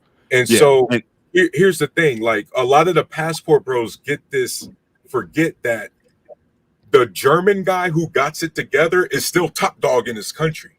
Now, the American guy is second because he's an expat. Like, if you're American going to Europe, you're not considered an immigrant. You're called an expat, right? If you're from Somalia going to Germany, now you're considered an immigrant, and that's because these are first world nations comparing each other, Mr. Bennett. And so, in general, the biggest difference that I see is that in Western Europe and a lot of other countries, because the culture is different, because they have such a huge thing on social development, like public transportation, like the fact that a lot of college and university is free, because they already have social health care and things like that. There are a lot of situations that women just don't ask for, that American women ask for, simply based on location, simply based on nothing else than geography. Right. Well, specifically, it's based on economics, is from what I'm hearing, Right. because I know Tarus made a point earlier about, I thought it was Tarus. I mean, I'm sorry, Lost, about the CNN article about the men not having sex or whatever. Yeah, well, But JT. that was JT. JT brought that But up. them Italian dudes get it out there, Mr. Right. But Bennett. I'm saying, No but matter what the reason for that is the same reason before World War II. So because I've referred to that article, and then the book that came out of that, that was the reason why that changed was because of an economic investment in men in the United States, similar to what's happened in Europe, but it didn't sustain itself. So after World War II, when men came back, 7 million soldiers came back. They got FHA. They got the college, to be able to go to college, the tuition. And they also, all those factories that were war factories, they went and worked in those factories. So again, the Ford and GM plants that used to be in Detroit, a lot of those guys came back and they got into those jobs and they had unions. So basically, that's what built the middle class. Before then, it wasn't like guys were marrying in large numbers. You had to be of a certain financial means in order to get married. All those programs allowed men to get better education, to build themselves up so they could be more marriageable. That's what caused the baby boom. But in the 70s, when factories started closing up and when those factories started going overseas, a lot of those jobs came out. The problem with men now, the reason why a lot of these young men aren't getting any is because their economic prospects are not promising. And so because they have to worry in this country, because we don't have that floor the way they have in Europe, am I even worthy to even have a wife or to even go out there because I don't have the means? So at the end of the day, it's still economics. The difference is Europe decided to invest as a society that no one is going to necessarily have a floor. But in America, you still have to, you eat to live here. Just to your earlier point, you have to, you live to work. And so as long as that dynamic is going to be here, I don't think we're ever going to get, out of this unless the country decides to take a major investment in men like they did after the war. But it's still down in economics. The women need a software update too, because the reality is they make enough as well as the man making enough in the household, that two households who are financially literate can absolutely sustain a family in this country without making hundreds of thousands of dollars. We got a lot of women out here with some delusional standards of what it takes to be in a household. That's also true. Mr. Bennett, to speak to your point, earlier about the floor for men, there is no floor for men here, but there is one for the women. Yeah. If we're being honest, there is one for the women.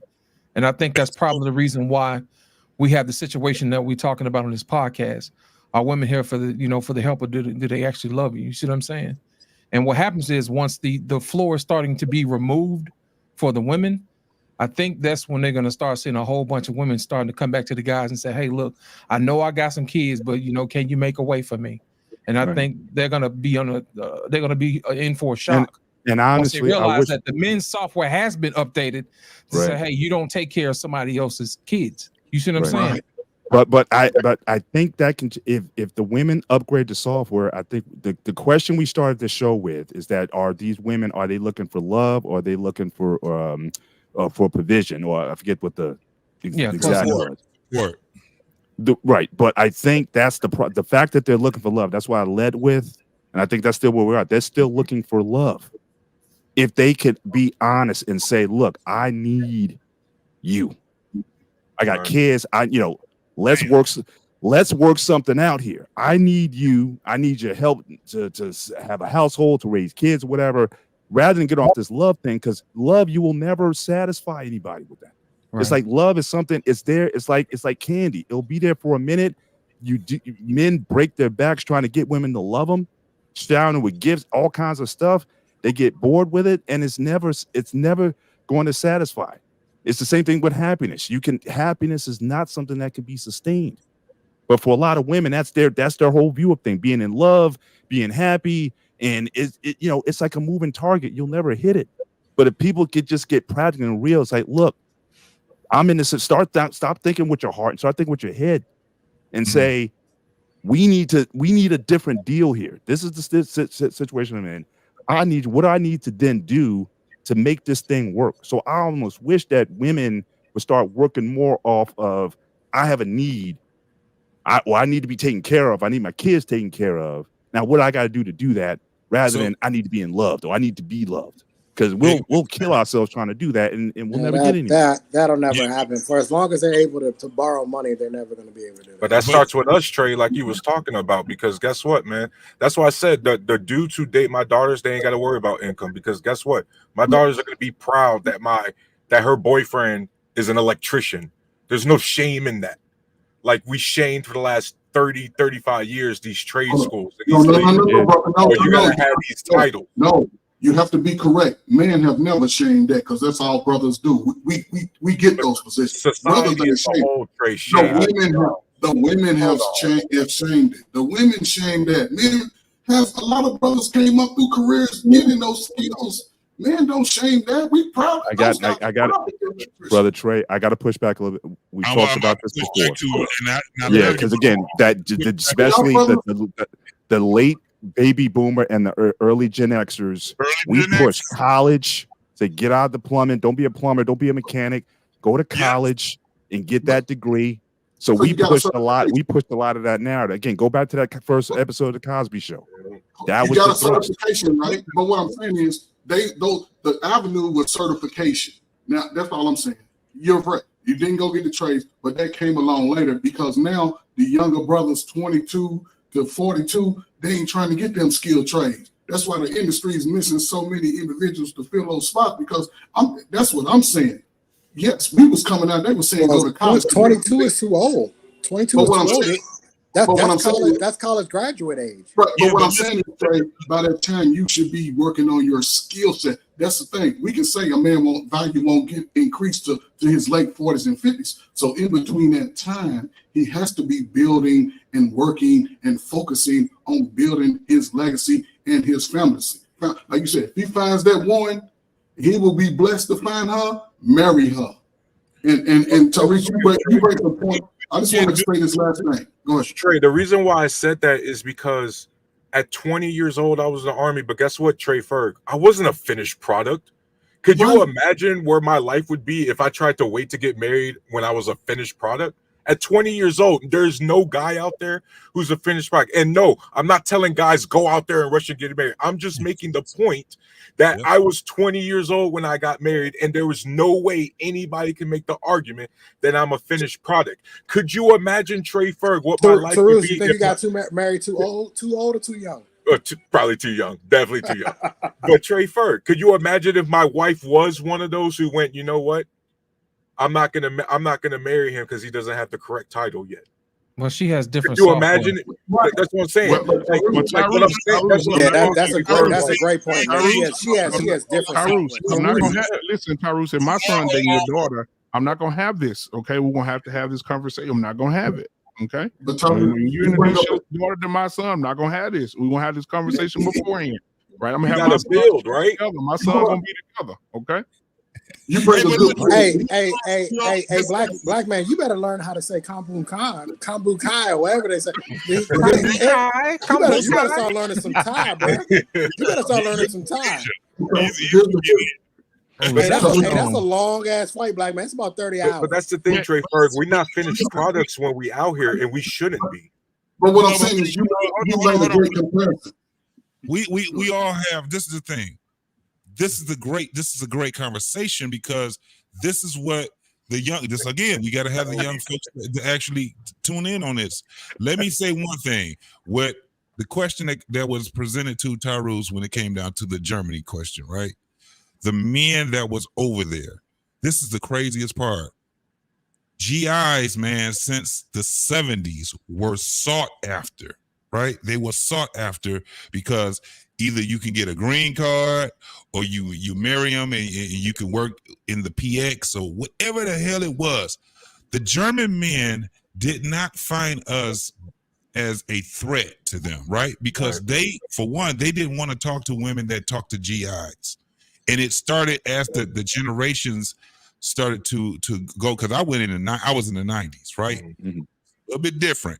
Tarus went in 2000. It was a whole different outset that those guys had. We didn't have internet and all these different things, but I did have friends, male friends that were German.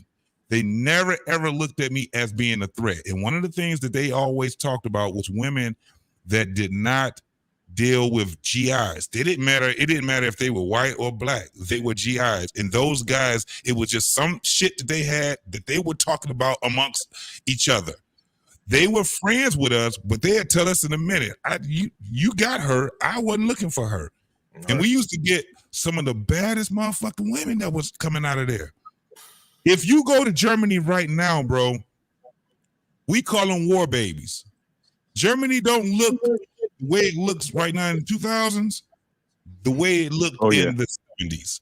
That motherfucker look beige as fuck. We don't have to worry. We don't have to worry about Germany's Germany's not the hot six. There's 6 countries and Germany's not one of them. So we ain't because they're so connected to Thailand is though, black man. Watch out now. Oh my God. What JT is saying goes right. Hey, he should have never said that, black man. I ain't gonna never let that go. You mentioned that in the German men, a lot of those men are pretty much making a good significant income, and they're a lot of them are top tier, right?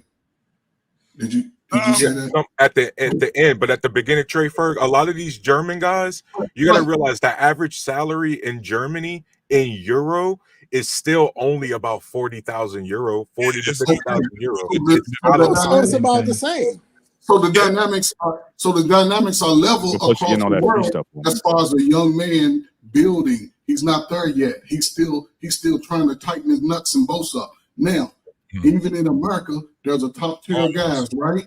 There's a top tier guys, right? And those guys, when they looking to marry, more than likely they're not going to marry that woman who's making that amount of money, because they're not going to compete with her. Just like in Germany, those guys that are making that money will not compete against a German woman who's making that type of money. So yes, that type of woman will gravitate and look towards the GI and the dude who's sort of in a lower level, because now she has a little bit more control. Well, Tarus has a point here, because even I've been to Brazil. There are Brazilian women who just don't date American men. It is what it is. Like it just depends. It depends on their culture. It depends on their daddy. Some of their daddies forbidden. You know what I mean? It just is what it is. You just kind of fall in where you fall in. I think I to a degree, this is crazy. It's like the 3rd time I've agreed with Tarus tonight. So there's something definitely in the water.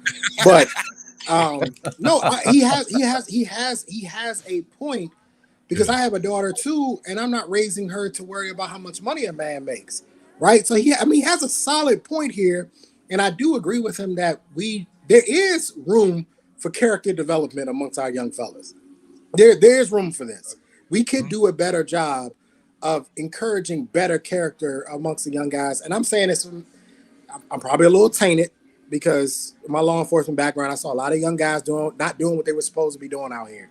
So I will admit I'm probably a little biased here, right? But I do believe that one of the things that I had that was a lot different than my peers was around me is that my uncle was constantly working on me about what type of man to be, how to treat people with respect, right? He was drilling this in my head. You don't talk to people like this.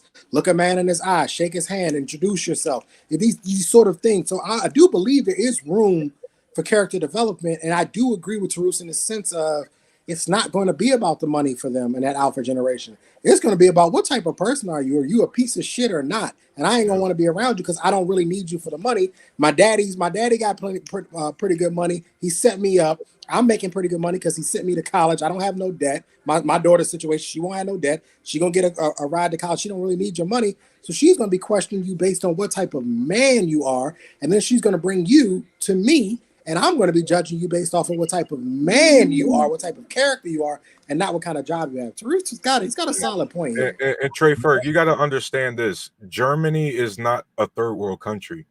Germany is the financial capital of Western Europe. So when you're talking about the tier system, you got to remember that the tier system for German women isn't based on economics, because when they move over here, JT will tell you this, economics wise, it's a downgrade moving from Germany to the United States. The public transportation's worse, the healthcare's worse, the education's worse, the job's worse. It's that's why I said it's not a part of the six. There's no point in even talking about it. So when the woman picks an American guy, it's because she legit likes this dude. It ain't got nothing to do with income. I didn't marry a woman and bring her to America for that reason. I was 22 years old, right? I fucked around and married my high school sweetheart, right?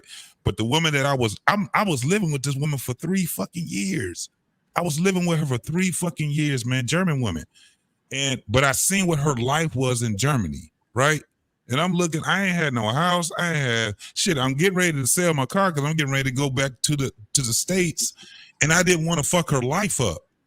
Because what she had, she was 16 years old when she started. She graduated at 16 years old, and she had a job. And to this day, I'm still friends with her, and she still is like she's high in a company, in an insurance company. She used to work when she was in the university for T-Mobile. A lot of people don't understand. T-Mobile used to be just a regular phone company in Germany, in Europe. It wasn't a cell phone company or nothing. T-Mobile was about just a telephone. That's what it was. Spectrum was military cable. Had nothing to do with America. Had everything to do with American armed forces. That's what it was. I don't know if you guys who's ever been in the military, because I'm old as fuck. AFN was all we had when I was in there. AFN. Why are you so obsessed with income? It's literally a downgrade if you don't make the money. That's considered a downgrade. Trey, you're the problem. Trey Ferg, you're the problem. Because you think everything is about the salary. That's cap, bro. Well, Tarus, the issue is we keep using German women. That's the problem. Guys are not traveling to Germany in the same race they're going to the other. But we want the majority of women to think like that, right? Like, yo, this income. No, Tarus, you're right. I mean, the women in Germany, if they like you, it's because they actually like you. There isn't really much a change of a lifestyle when it comes. It's sort of the same. I can make the argument for Japan as well. It's sort of Australia. Ferg, if a lot it's of the places same in America, then why do you think it's a downgrade for income purposes? According to who? That's what I'm hearing the same. German women will downgrade to marry American men. Because most American men, like you said early in life, most American men are not that financial status anyway, and only 10 to 12% of us in America are able to make that type of money. From what I'm saying, what if you're so you're only basing your value on economics? No, I'm just going by what it is. If women in Germany are making that money, right? So you saying women in Germany making 100,000 are making that high value money are still, and these men that are making that money are choosing a lot of these women? So the majority of women are not making 100K. The majority of women are making livable, above average wages. Here's the whole point, Trey Ferg. They don't care about what point in your income life. So there's no downgrade. So the point I was making, there's women in America that are in the same bracket that don't care about the money that you. And they're not downgrading if they date a guy who doesn't make the same as them. They're not. That's what I'm saying. These guys are still valuable to those women. Why did you write this dumb shit? Because I want you to know that it's the same comparison. It's the same comparison. No, it's not. Those women in Germany are no better off than the women in America making the same So amount. then why did you phrase it as a downgrade? That's all I'm asking. Just based on finances. Because but it's not a downgrade though. I know, because even guys with those skill sets, it's guys that are plumbers, electricians, they're just as valuable. Those guys are just as valuable as somebody that make money, because these guys are adding to the community. So the value to me is not, let's take money out of it. The value to me ain't even about money. Because a lot of these women, guys, if you date a guy who is doing his thing, he's grinding, he's progressing, you're not downgrading. Yeah, I think as men, for any women. This is the thing about us as men. Our currency is just not about the dollar bill. Our currency is how we innovate in life. That's the thing. When you have a man that can innovate, so it's kind of like what you're saying, Trey. I agree upon it, right? I definitely agree with that. But it's our willingness to innovate, right? It's our willingness to go out here and to make a life for whoever it is, our family, not whoever it is, our family. Our problem right now, and I'm talking about as society, is that we have been in a ball of confusion for decades. And one of the balls of confusion is this whole concept of marriage. I don't think that our software as men has been upgraded, right? This is the reason why these conversations are great, because currency is what we're talking about. It's not just the dollar bill. Currency. I've seen guys, man, that have been straight broke, ain't had a place to live. They was living with family or whatever, but these guys had dreams, aspirations, and all these different things. I done seen dudes come out of prison, man, and they started from scratch. And I got a dude right now. If you guys ever want to know Shaka Senghor, that name, look up Shaka Senghor and you will understand what I'm talking about. Dude went to prison for 17 years for murder. He was a dope boy. He was all that shit. The motherfucker book is out cold. Shaka Senghor. This man right now, multimillionaire, selling books, got a movie about to come out, all these different things. I've seen the dude when he first got out of prison. He was trying to sell his book, Righting My Wrongs. The book was, people was like, when you in the hood, he trying to holler at the dudes in the hood and all these different things. And everybody was like, okay, I get you. Guess who the fuck took and it was funny, they took a gander at his book. He got it republished. Oprah Winfrey. Oprah Winfrey seen what this man was all about, saw his story. Oprah Winfrey took a chance on this brother, and he's been rocking ever since. Not just her. You got a bunch of goddamn people. I hope Tyler Perry don't make his shit a movie. We need somebody else to make his shit a movie. But at the end of the day, us as men, what I'm saying is that our currency is more than the dollar bill. Our currency actually is the ability to make the dollar. How about that? That's what our currency is. So when women look at us, they look at the whole attribute of a man. What we're talking about right now, though, is generations, right? The mindset of generations. So where are we at right now, y'all? Where are we at right now? I'm 51. I ain't trying to get out here and be dating some goddamn 25-year-old. I'm trying to be able to mentor my 25-year-old women and men, because I only got girls. I got girls. I got a 28-year-old and I have a 22-year-old, right? And I want them to I want my daughters to be able to come to me and say, this is the guy that I'm interested in. This man want to marry me. She gonna tell me everything that she needs to tell me. I have to have the tools to be able to communicate with my daughter, right? Not be able to talk at her, right? When I see my daughters, man, it's funny as hell. We get to talking and stuff, and sometimes I start talking like T-Pain. I mean, R-Pain. I'm gonna call you T-Pain, the stripper. And I find myself to be long-winded because I'm just old. That's what the fuck. I got a lot of knowledge in my head. You know what I'm saying? But I had to learn how to get this part right because I have daughters. Sons, it'll be way more easier. It was way more easier for me to talk to black men, his son, than it is for me to talk to my daughters. But I had to innovate that. So my currency is this.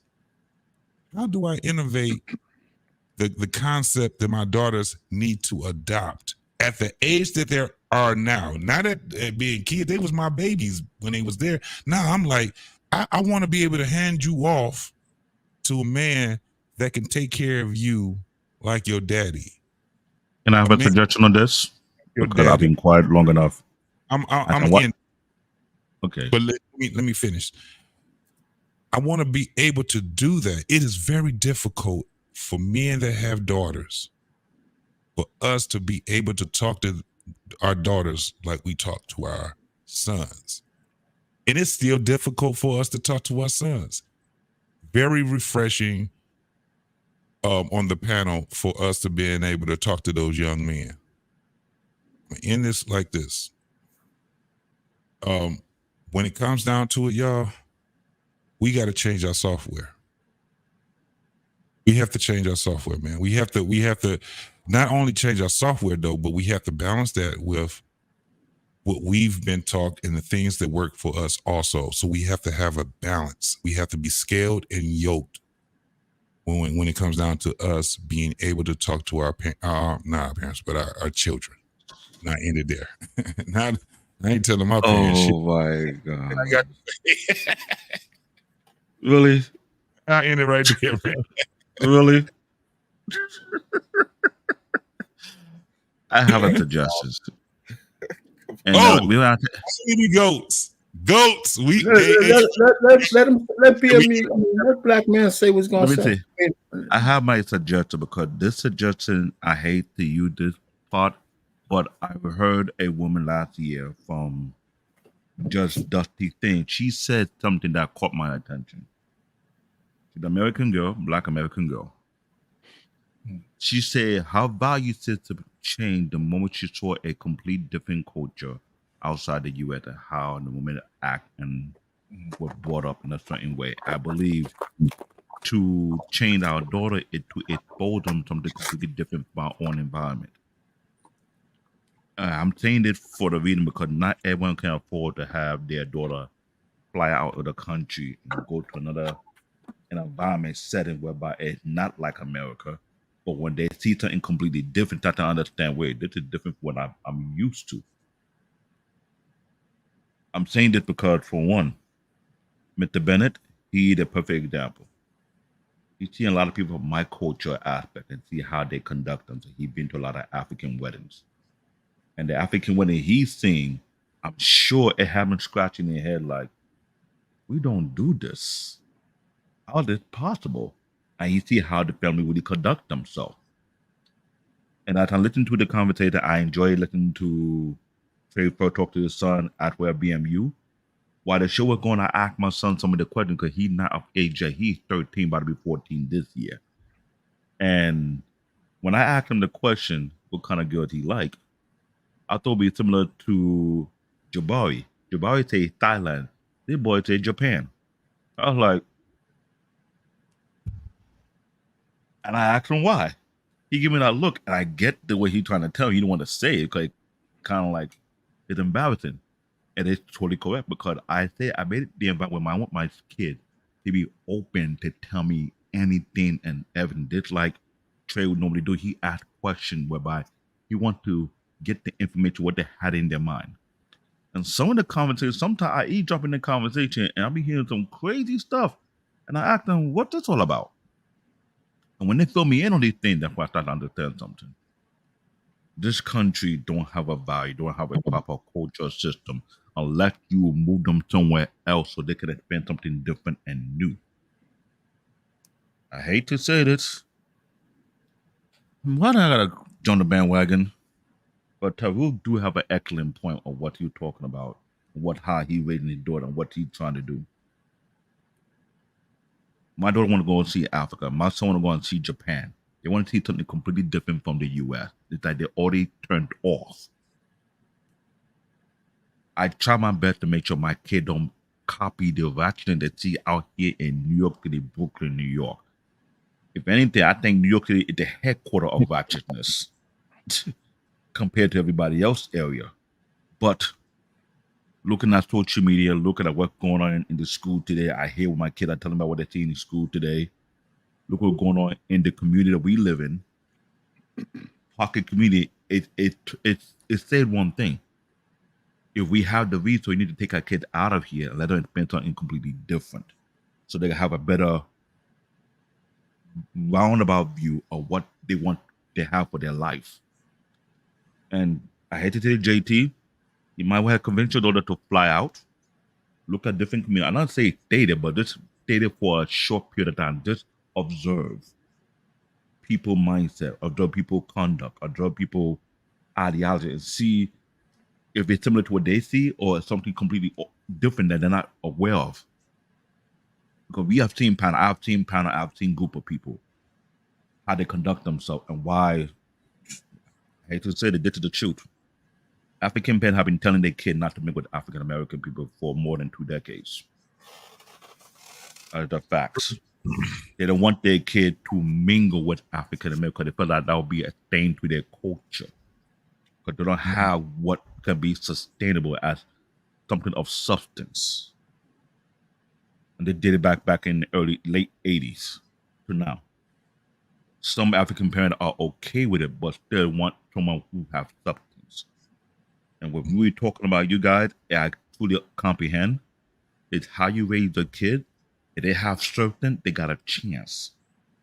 Problem is, I wish we had hot sauce in the conversation because he the guy, you know who he really is. He been out there. He understood how he was getting graded because he came from a single mom household. He almost got this squad because they're looking at people of substance and value. When you bring the dowry setting into the conversation, which you guys got me scared as hell because I don't know how we're going to address that conversation. That puts you in a place of self-awareness. Who you are, what your character is, what you have to show. Not just your money and your achievement.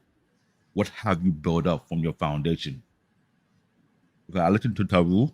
I had to say that Taru doing an excellent job what he's doing. Listen to Trey first. Why he hate to say it, Taru? I'll be honest, no, because this whole conversation, it give me a different angle of what I've been observing. And what I hear Tabu being pointed out, I hate to say that sometimes we need to step back and we listen over and over and understand, you know what? This is something we're overlooking because I talked about it throughout last year. I've been saying it. Value system. The value is tied to the character. Yeah. And what he's teaching his daughter, I got it. So who are you as the individual without the money? Get my point? Absolutely. So the only thing I would say to that, I'm sorry, go ahead, JT. No. I was going to go ahead because you could tie in your final thoughts to what you about to say, and then we just go around the room, man. So we can go ahead and end this great panel, man. So go ahead. Well, I think overall, just again, great conversation. You see when the ball heads are dominant, you see just the flow of the conversation. It's just such a high level. Again, free your follicles, and it leads to a better conversation. So I'm telling you, that's right. That's right. But I think what we've really been talking about just generally, again, is mindset. I think men and women in this society, you know, certainly need, as we've been talking about, we need an upgrade in terms of how we value ourselves as individuals, how we value money and materialism, you know, and you know what, and at the end of the day, what makes for long-term relationships. I was just having a conversation with my daughters. Took my daughter out for she turned 24 yesterday, and we were just talking about marriage, and we were talking about just empirically, just from our experience, those people who got the cheapest weddings had the longest marriages. Yeah, I you know, got married at City Hall for $100, and they still together. Got married in the backyard. The mom was frying some chicken, and they got the cake and the mac and cheese, and they had and they still married 40 years later, 50 years later, they still married. But everyone now talks about, oh, my wedding has to be this, and it's got to be 6 figures and all this kind of stuff. And then Tuesday, they showed that Juanita Bynum, so-called prophetess, she spent $1 million on a wedding. Wasn't married no more than less than 2 years. Yikes. So I just think that, like, what we value just as human beings is just off in this society. So as I started with, I think, you know, women, I think, needs to again change your mentality to say, yes, this is a practical need for me to have a man in my life, for myself and for my kids. And again, what do I need to do in order to foster that? Start thinking with your head rather than just, oh, I'm just chasing this feeling. I just want to be in cloud nine all the time. No one gets that. And I think certainly having getting perspectives from different people around the world. I think the show that we're going to be doing with me and grooming, we're going to be exploring a lot of that. How other cultures in the world, how they think, how they approach marriage, how they approach relationships. What happens when you're exposed to a culture? You lived in America for a while. What happens when you go back home? Do you think the same way? You know, have you changed when you've been exposed to America for a while? And what kind of reception you get when you get back home? Things like that we're going to be talking about, because I think this, at the end of the day, it's really is about getting people to think differently about what's really important. And I still think today that marriage and family is the core of who we are as human beings. We need to get back to that. We need to build some sort of structure. It may not be perfect. It may not be how other cultures do it, but we need to come to some sort of, working agreement and just work some stuff out. I mean, I love when Kevin Samuels said his mom was one of those, women out there for a while. She got married over 50, and she just said, you know what, I'm just tired of this stuff. And she was with her man until he died, best decision she ever made. So I think we need to start, really driving, certainly for us older people. I mean, the young people, I think certainly about today's conversation, it definitely makes you hopeful about what can be done in that space if we give them the environment and the space to express themselves, and we can, like you were saying, JT, we can be that fly on the wall, and we can, hopefully influence them. But for older people, folks just got to say, you know what, I'm just tired of this stuff. You know what I mean? I'm tired. I'm tired of being tired. I give up. I'm like, look, what I got to do?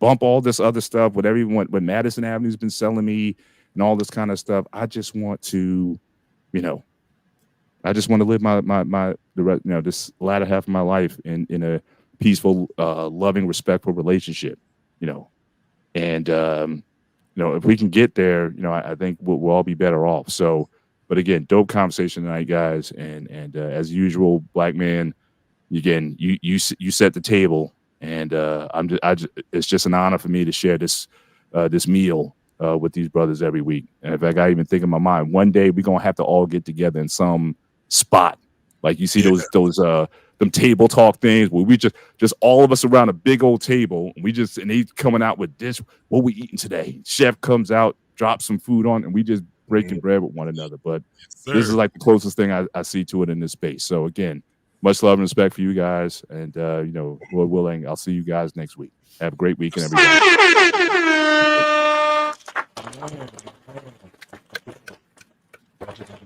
Tyrus, you up next, brother. What's your final thoughts, man? Man, great convo.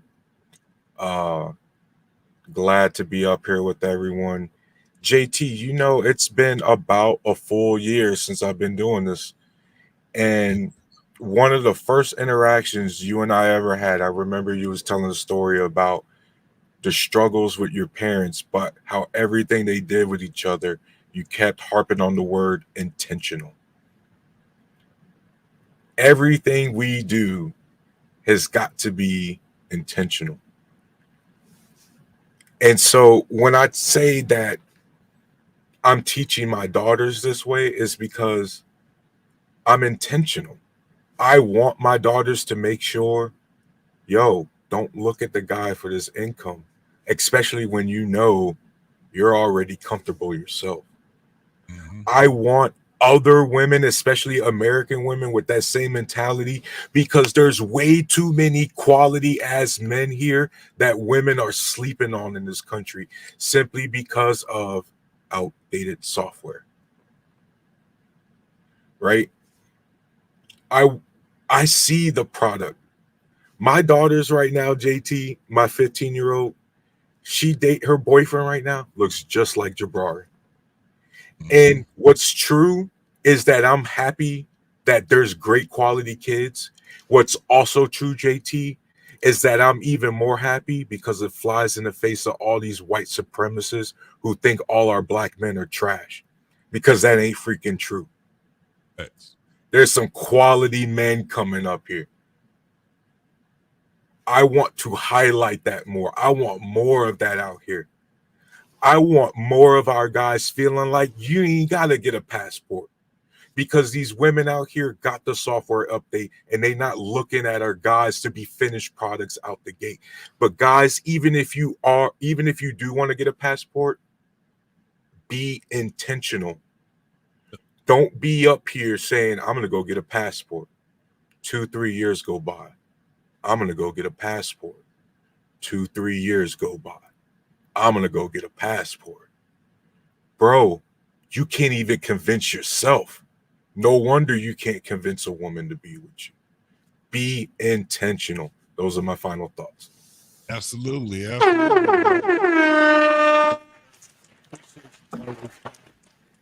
Have a great night, guys. Most definitely, man. Hey, look, we got the next one coming up. My man, R Payne in the building. How is man. Taru dropping these bombs today? I don't understand. Where's in the water? Hey, bro, listen. We all have this shit ingrained in us, bro. Listen, one of the things that I can tell you guys, man, is that our conversations are starting to be better with each other, man. And it's because of what we're doing. We're practicing this shit every week. All week. Shit. I talk so damn much on this shit, man. When I get off of here, man, I could go a whole weekend, man, without talking to nobody. Yeah, and that's right. And I'm supposed to be up. I mean, you say you guys, first of all, you guys gotta stop saying I'm long-winded. Because, man, I tell you what, I've taken naps and shit. I've had dreams and all that shit while some of you guys are talking. You know what I'm saying? So I'm sitting down here saying I'm long-winded. God damn, man, wait a minute. It's just not dedicated to. Trust me when I tell you. No, I don't take it personal. That's what I'm laughing about. We are long-winded too. All of us are, man. We are. And look, you ain't old. You ain't old. You ever heard my grandfather? Let me tell you something. My grandfather, he came to stay with me for a week. And when I heard this man speak, he spoke for 2 straight hours.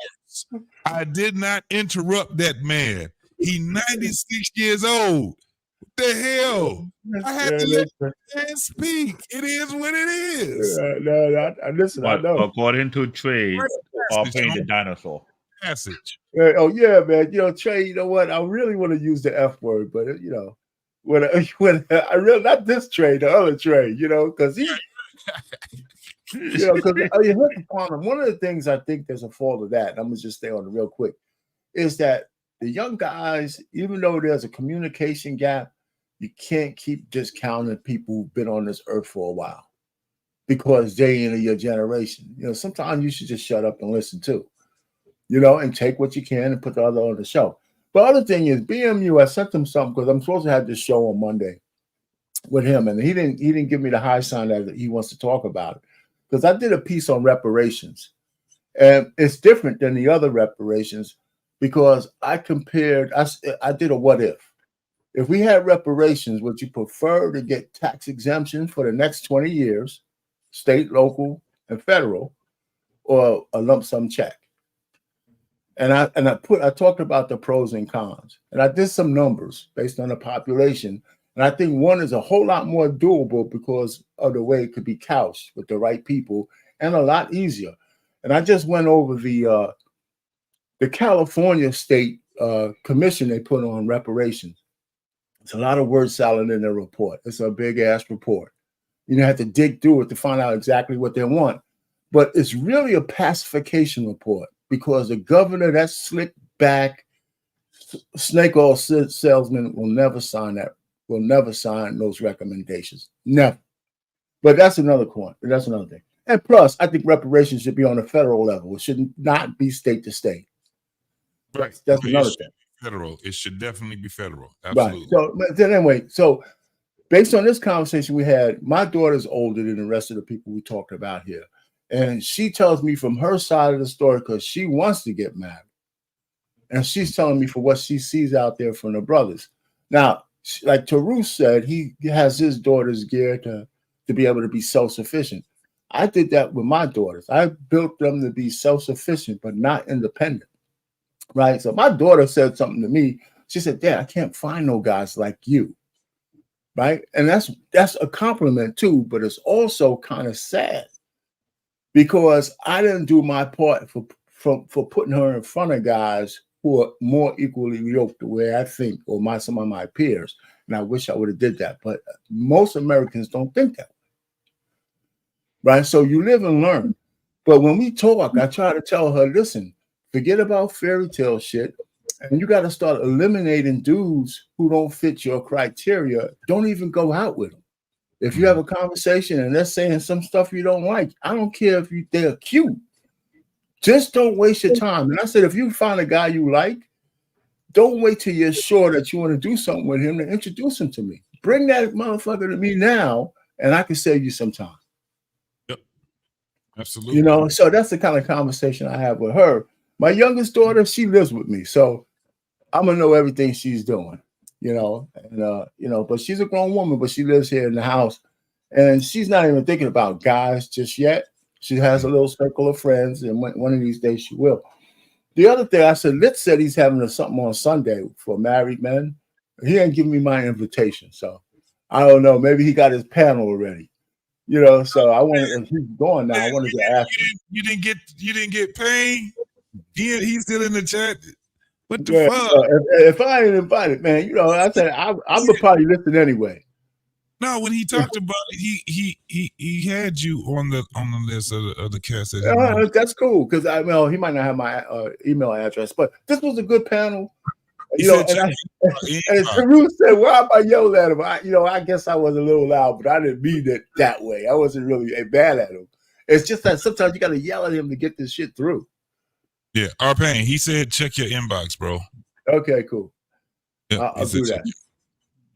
But anyhow, listen, this is a good panel, and I'll leave it there. Gentlemen, go ahead. Before you guys could accuse me of being long-winded, I'm going to take a breath and let you guys go. And then I'm going to tell Mr. Airplane was over here last from the African airplane with the endless gas tank, you know. So hell yeah. Correction. You referring to Ekene surpassed me, okay? I haven't seen him in a while, man. I haven't seen him. He may be in Nigeria. Remember, I said it before, he do business on both sides. Okay. And he trying to convince me to do something like that over there. The way I was trying to get JT on last year. Well, JT was mad at me because I overwhelmed him with too much information. Let me just add this. It was a great panel, but I'm glad it morphed. I'm glad it morphed from just talking about baby mamas to where it went. Yeah, that was God. That was God. God had a reason why this was going on because absolutely we all have that same mind to what we want to build. And the way it came about is something that we had to look at because, like I said, I'm glad I saw Trey First son. I'm glad I saw BMU's son because I had my son right here the whole time. And I was relaying to him what the conversation was about. He's 13. And you're not going to believe this joke. My daughter got mad that all her female friends like him for no apparent reason. He said, you a weird dude. Why all my friends like you? And every time they argue about it, I be laughing in the back here. I'm like, yeah, he is a weird dude. I don't know why they like him anyway. Mother look at me like, I'm on my side. But I did that on purpose so I could see how he think and see what he gonna say. Yeah. But when I asked him that question, he too don't. I hate to say it. He want to say the word that they are a chick. So that's why he say like girl from Japan. So right off the back, I was like, there's the problem. Yeah. This young generation is dumb. They're thinking outside. Question then, how do we get the resource to do that? That's why I want to talk about resources. So we got to get my man Trey Ferg in. And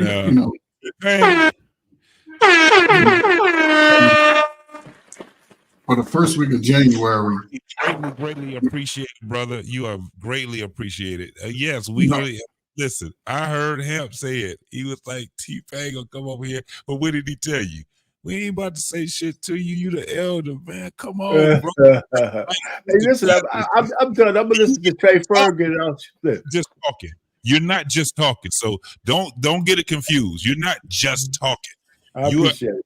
Giving us some words of wisdom. You are actually put somebody, because you're still out here, bro. And we need that, because you are where we want to be as men, as black men. We want to be that at that point where you at. So listen, you talk long. Oh, well, I do too. Shit, Trey Ferg do too. Goddamn, all of us do. Do you see our panel? We got a bunch of, man, we got a lot of shit in our head, bro. You know, that's just what it is, man. But I really, really appreciate it. You are greatly appreciated, man. Most definitely.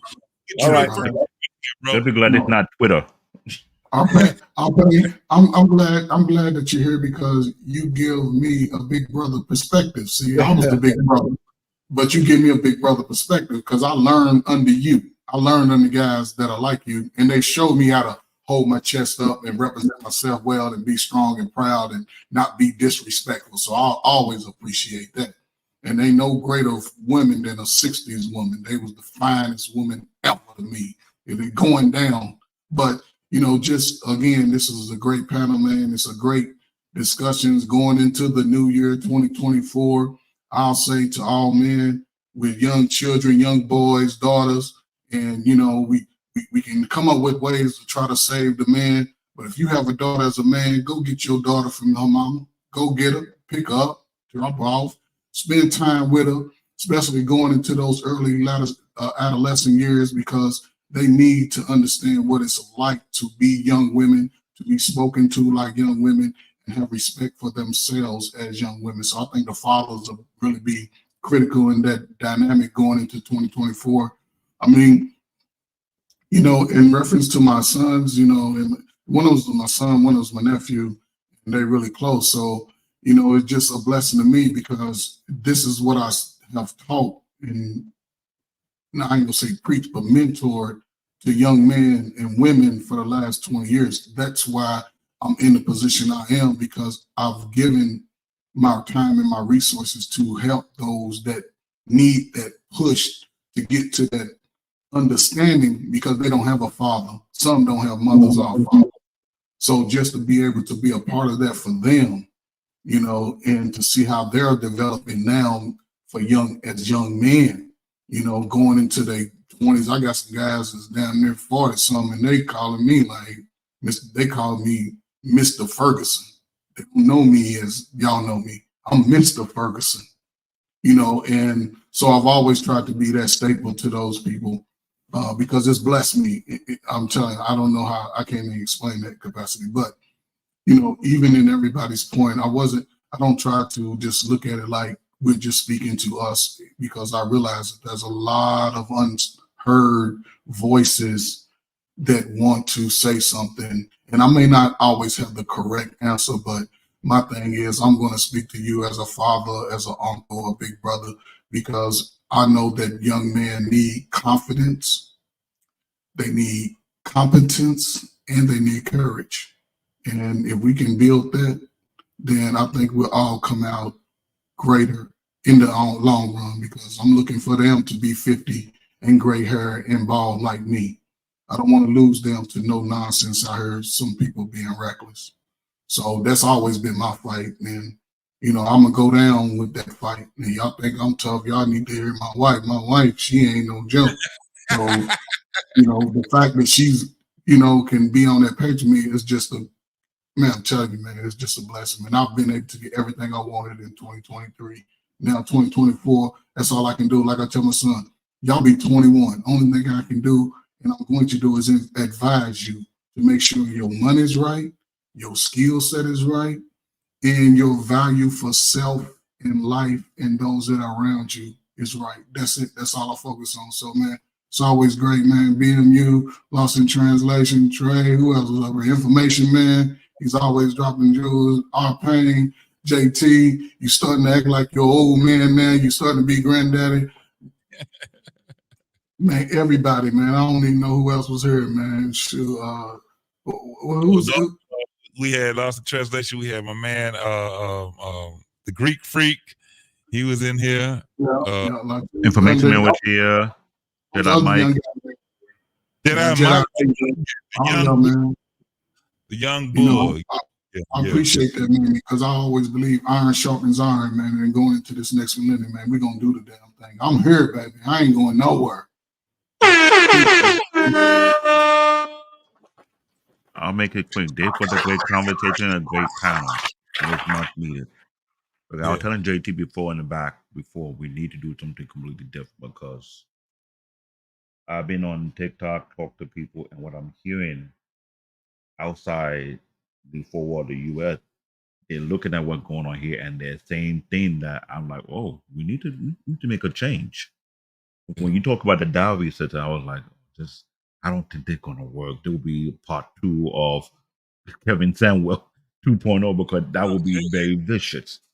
No, Because it take a different dynamic of ideology that it's not been introduced yet since, I hate to say it, it's similar to the 30, 40, and 50 when you get properly vetted. Yeah, but that this is system the just thing. appear. When you start having people like, for instance, rest in peace, Kevin Samuels, he came and did his job, man. Regardless of what anybody said, he came, did his job. He sparked conversations. He got panels talking about all kind of stuff, man. If you even go on his YouTube channel, you're gonna still see he got a shitload of damn views that's on there, man. And we can learn from all that. It's not just him, man. It's a lot of us, man. We are contributing. And this is the whole thing of having panels like this, man, is that we're talking about being servants, right? This is what it is. It's not about us being stars and celebrities and stuff like that, man. We really care. Everybody that I've been in contact with on the majority of panels I've been on, man, they really actually care. And I'm just seeing how we're innovating our conversations with each other, man. Do you understand that this is how people make books? This is how people, you got Bibles and stuff. Can you imagine how the Bible was rewritten and printed and all these things and what people's conversations were about and stuff like that? So this is what we're doing. I mean, this is like when somebody always talk about it's nothing new. Ain't shit new. Nothing that we do is new, but it may be new to us, right? It's all about innovation. So I want to continue to have these conversations, and I want to be able to take away more than I contribute. Sometimes I can on some panels, sometimes I can't. But tonight, man, I'm telling you right now, and all this week, man, every panel that I've been on, every show, even my own show, man, I've taken away way more than I contribute.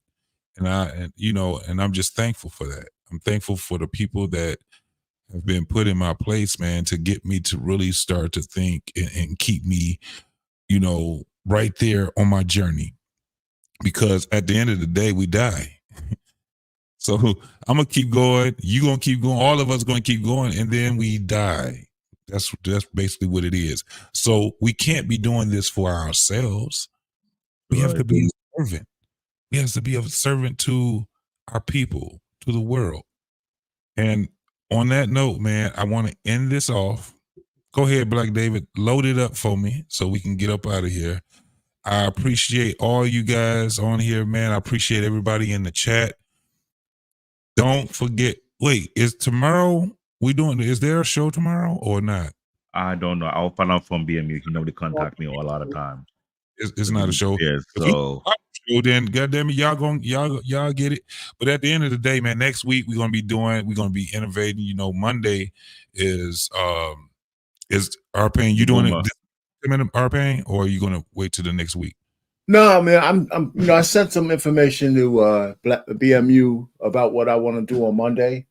And I have like a whole analysis and talking about, because me, I can tell you right now, I prefer that if we were ever going to get reparations, I have it set up to where I would like it to be tax exemptions on all levels for 20 years. So once you hit 18, and anybody who's over that, you get 20 years. And I would like, because I use 20 years as a generation, 20 years of no taxes, because we work for free. We put money into the system during slavery. So let me work tax-free as your reparations to me. And I have some incentives for that, because we all don't make the same amount of money, right? So a guy who's a millionaire he ain't paying taxes. But if you're a minimum wage worker, but here's the incentive. I would, if I was a regular dude or girl, I would get as many jobs as I possibly can if I don't have to pay taxes. Hell yeah. Shit, you ain't got to pay I taxes. hate to say that, but you might need a financial advisor expert on your show on Monday to break it down more for us, because that's not like a good idea. Here's another thing I said that, and I was going to talk about the more details. If you do the numbers are not outlandish. That's one. Two, you can identify who's black and not, right? It doesn't matter about FBA and all this other horse shit. We put a census in every 10 years. They have the information. All right. And so that's number two. The other one is that I would like that to go on for the next 100 years. 5 generations of people for 20 years, no taxes. And so instead of giving people checks, which always gets the same old argument, you give a person check, this and that, and all that shit. Get rid of that. Just give us a tax break. We'd fuel the economy for the next 20 years, because you're going to save, you're going to spend, you're going to do all those kind. I'm thinking if I want reparations, I don't want to pay no goddamn tax. Because I want that show to come, because I'm gonna learn a whole lot from that. I'm learning a whole lot from that, bro. Most definitely. So that's Monday. That's my Monday show. If BMU gives me the high sign, I put it on. I got like a chart or two, and I can break it down, and I can tell you my benefits on doing that. All right. But yeah, I see Trey first. Maybe we should go backstage and talk about this. Yeah, we need a financial advisor to be an expert witness to break it down for us in detail how that would look like. That sounds like something I like to listen to. Something we can build off of. I think it's going to be something we definitely be able to build off of, but it's going to be dope as hell. I want people to actually take it in. So, Arpain, it may be that you have to give your soliloquy before anything else, before you let anybody else up on the panel. You gotta set it up. You dig what I'm saying? So I appreciate that, man, most definitely, because I want to learn. I mean, I'm just spitballing, so I just want to sound. Does it sound feasible? No, it's like an awesome idea. I hate to say that. It sounds like an awesome idea. Look at Trey Ferg here saying, "I want my check." God damn it, Trey, you need to understand. Hold on, I live in New York. That's what I bring some people up to have different. I pay state and I pay city. When you say no tax, do you know how much money that is from those 3 parts right there, from federal, state, and city for 20 years? Come on. All right, y'all. Awesome idea. Let's get up out of here, man. Listen, y'all. Monday, Arpain. I know we're gonna get with you. Tuesday. Let me put Tuesday out. Tuesday is Talk That Talk Tuesday. Wednesday is your boy JT. Kick It with JT. Also on Wednesday, before me, is the sports channel with your boy Trey Ferg, with the other two. Oh, man, I hate that. The Bennett. My brother's name. I forgot the name because I run their show too from downtown Wednesday. I forgot the name. JT, I have a sports channel too, though. I got a sports channel that comes on at 6 o'clock, so it's over by the time this one comes on. Okay, so maybe you should join the panel, Arpain. You should join it. I was on. I didn't get the link last time. I got the link before. I didn't get the second time. We're gonna make it where people are really gonna be tuned in to everybody at that time, and I got a way to do it. Black Man also has a way to do it, man. We got to get everybody on point with this, man, so we can get more and more eyes on us. On Thursday, we have the Doc and Coach K, Dr. Nukube and Coach K. You want to get your mind right, that's where you need to go.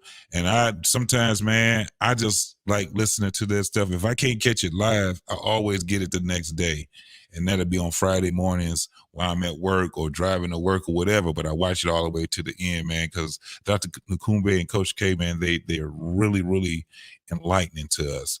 And then Friday, again, y'all already know what it is. It's the barbershop, man. Y'all get down. Y'all already know. We got some shit on Saturday that we got going on coming up. That's Mrs. Jenny. 7 days a week, Black Man Unfiltered is gonna be rocking. 7 days a week. That's what we got right now, y'all. So definitely tune in, tell a friend to tell a friend. Don't forget, the ones that are still here, if you did not hit that like button, please hit that like button before you get up out of here, man. I'm done, bro. CBN, you can go ahead and take us out, bro. Peace out, y'all. All right.